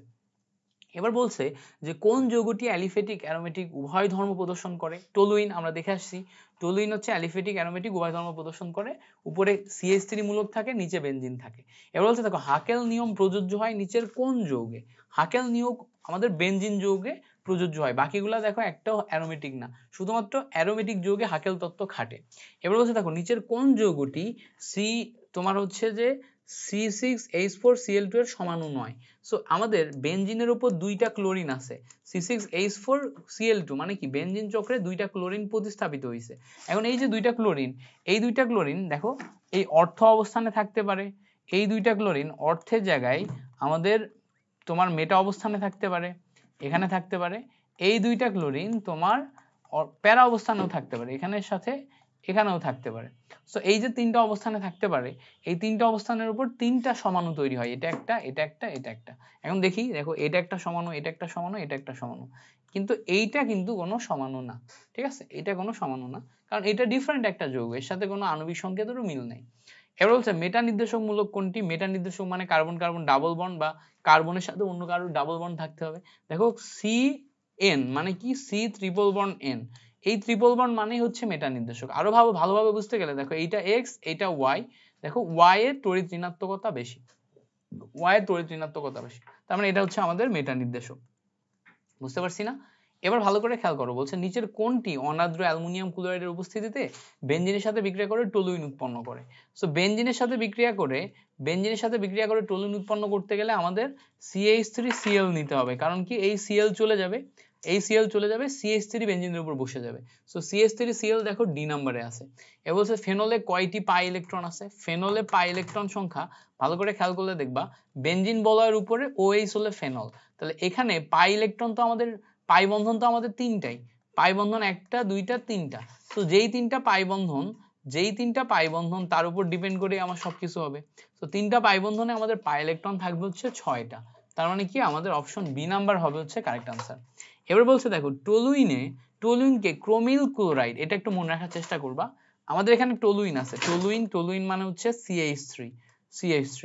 এবার বলছে এর সাথে আমরা ক্রোমিল ক্লোরাইডের উপস্থিতিতে জারিত করব। ক্রোমিল ক্লোরাইড মানে CrO2Cl2, এইটার উপস্থিতিতে জারণ করলে এখানে পর্যাপ্ত পরিমাণে জায়মান অক্সিজেন আসবে। এই জায়মান অক্সিজেন এসে তোমার CH3 মূলককে জারণ করবে। কাকে জারণ করবে ভাইয়া? CH3 মূলককে জারণ করবে। CH3 মূলককে জারণ করলে প্রথমে অ্যালডিহাইড তারপরে কার্বক্সিলিক অ্যাসিড আসে। এখন এই যে ক্রোমিল ক্লোরাইড অত্যন্ত শক্তিশালী জারক হয়, শেষ পর্যন্ত এটা COOH এ কনভার্ট করে ফেলে। তার মানে এখান থেকে আমরা তোমার COOH পাচ্ছি, বাট এটা এক স্টেপে দেখাইছে CHO দেখাইছে। এই যে বিক্রিয়া, এই বিক্রিয়ার নাম হচ্ছে ইটার্ড বিক্রিয়া। বিক্রিয়ার নাম কি? ইটার্ড বিক্রিয়া। আচ্ছা এবার আসো, এখানে আমাদের রিটেনে কি কি কোশ্চেন আসছে। বলছে বেনজিনের অ্যালকাইলিকরণ অ্যালকাইলিকরণে ব্যবহৃত বিক্রিয়াটির নাম কি। সো বেনজিনের যে অ্যালকাইলিকরণ মানে বেনজিনের উপর অ্যালকাইল বা মিথাইল গ্রুপ, একটু পরে কর না ভাই, সাউন্ড আসতেছে তো। বেনজিনের উপর যে অ্যালকাইল গ্রুপকে যখন আমরা এখানে বসাবো, অ্যালকাইল গ্রুপ বসাইলে হচ্ছে বেনজিনের উপর CH3 বসবে।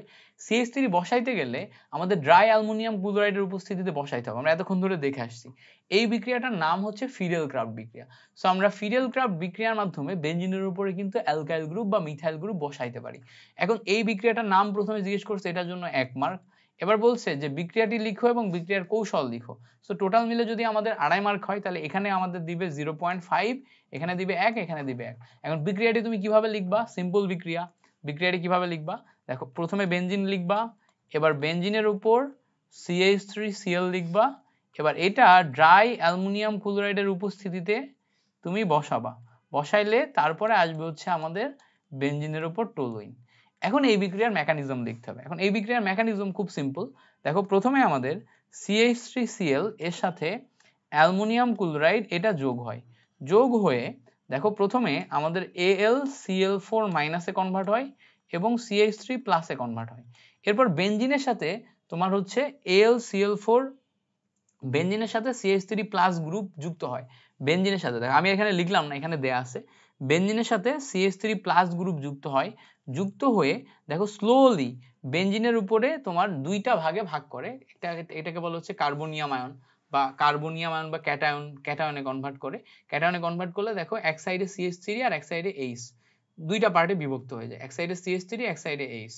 সো এই যে CH3 এবং H যুক্ত হইলো, পরবর্তীতে এইটা আবার অ্যালুমিনিয়াম ক্লোরাইডের সাথে বিক্রিয়া করে দেখো অ্যালুমিনিয়াম ক্লোরাইড আলাদা হয়ে যায়, HCl আলাদা হয়ে যায় এবং মিথেন বসে যায়। সো এইটাই হচ্ছে আমার 3 স্টেপের মেকানিজম, ঠিক আছে? 3 স্টেপের মেকানিজম, এটাও আমাদেরকে সুন্দর করে প্র্যাকটিস করে করে লিখতে হবে। এখন শুধুমাত্র কি অ্যালকাইলিকরণের মেকানিজম শিখতে হবে? উত্তর হচ্ছে না। অ্যালকাইলিকরণ, অ্যালকাইলেশন, অ্যাসাইলেশন, তারপর হচ্ছে নাইট্রেশন, সালফোনেশন, সবগুলার মেকানিজম শিখবা, যে কোনো একটা চলে আসতে পারে, ঠিক আছে? এই যে ফিডেল ক্রাফট ছাড়াও অন্যান্য যেই নাইট্রেশন, সালফোনেশন আছে, প্রত্যেকটা কিন্তু গুরুত্বপূর্ণ। সো এগুলো মনে রাখার চেষ্টা করবা। এবার বলতে দেখো 1 বিউটানল এর একটি অপসারণ বিক্রিয়া লিখো।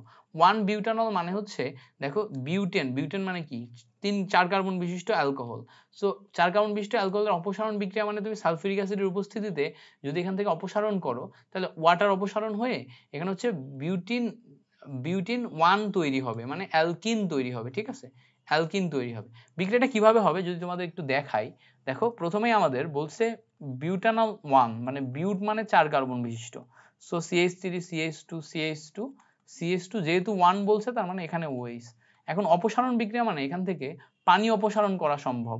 সো পানি অপসারণ করার জন্য এর সাথে কি করবা, এর সাথে পরবর্তী স্টেজে সালফিউরিক অ্যাসিড দিবা। সালফিউরিক অ্যাসিড দিলে এখান থেকে পানি অপসারণ হবে। পানি অপসারণ হয়ে গেলে ভালো করে খেয়াল করবা, এই জায়গায় OH আর এখান থেকে H অপসারিত হবে। সো OH H অপসারিত হলে CH3 CH2 bond CH bond CH2 এইটাতে কনভার্ট হয়ে যাবে। সো এই জায়গা থেকে আমরা কি পাবো, এখান থেকে আমরা অ্যালকিন পাবো। এই যে অ্যালকিন পাবো, এটাই হচ্ছে আমাদের অপসারণ বিক্রিয়া। সো যারা যারা এতক্ষণ ধরে মনোযোগ দিয়ে ক্লাসটি করছো, তোমাদেরকে অসংখ্য ধন্যবাদ, অসংখ্য ধন্যবাদ ক্লাসটি করার জন্য। Thank you so much for watching this class. এবং একটা কথা মাথায় রাখবা, শুধু কঠোর পরিশ্রম নয়, নিয়মিত কঠোর পরিশ্রম করার অভ্যাসই তোমাকে একসময় সফল করে তুলবে, ঠিক আছে? সো আশা করি পরবর্তী ক্লাসে তোমাদের সাথে আবার দেখা হবে। আসসালামু আলাইকুম ওয়া রাহমাতুল্লাহ।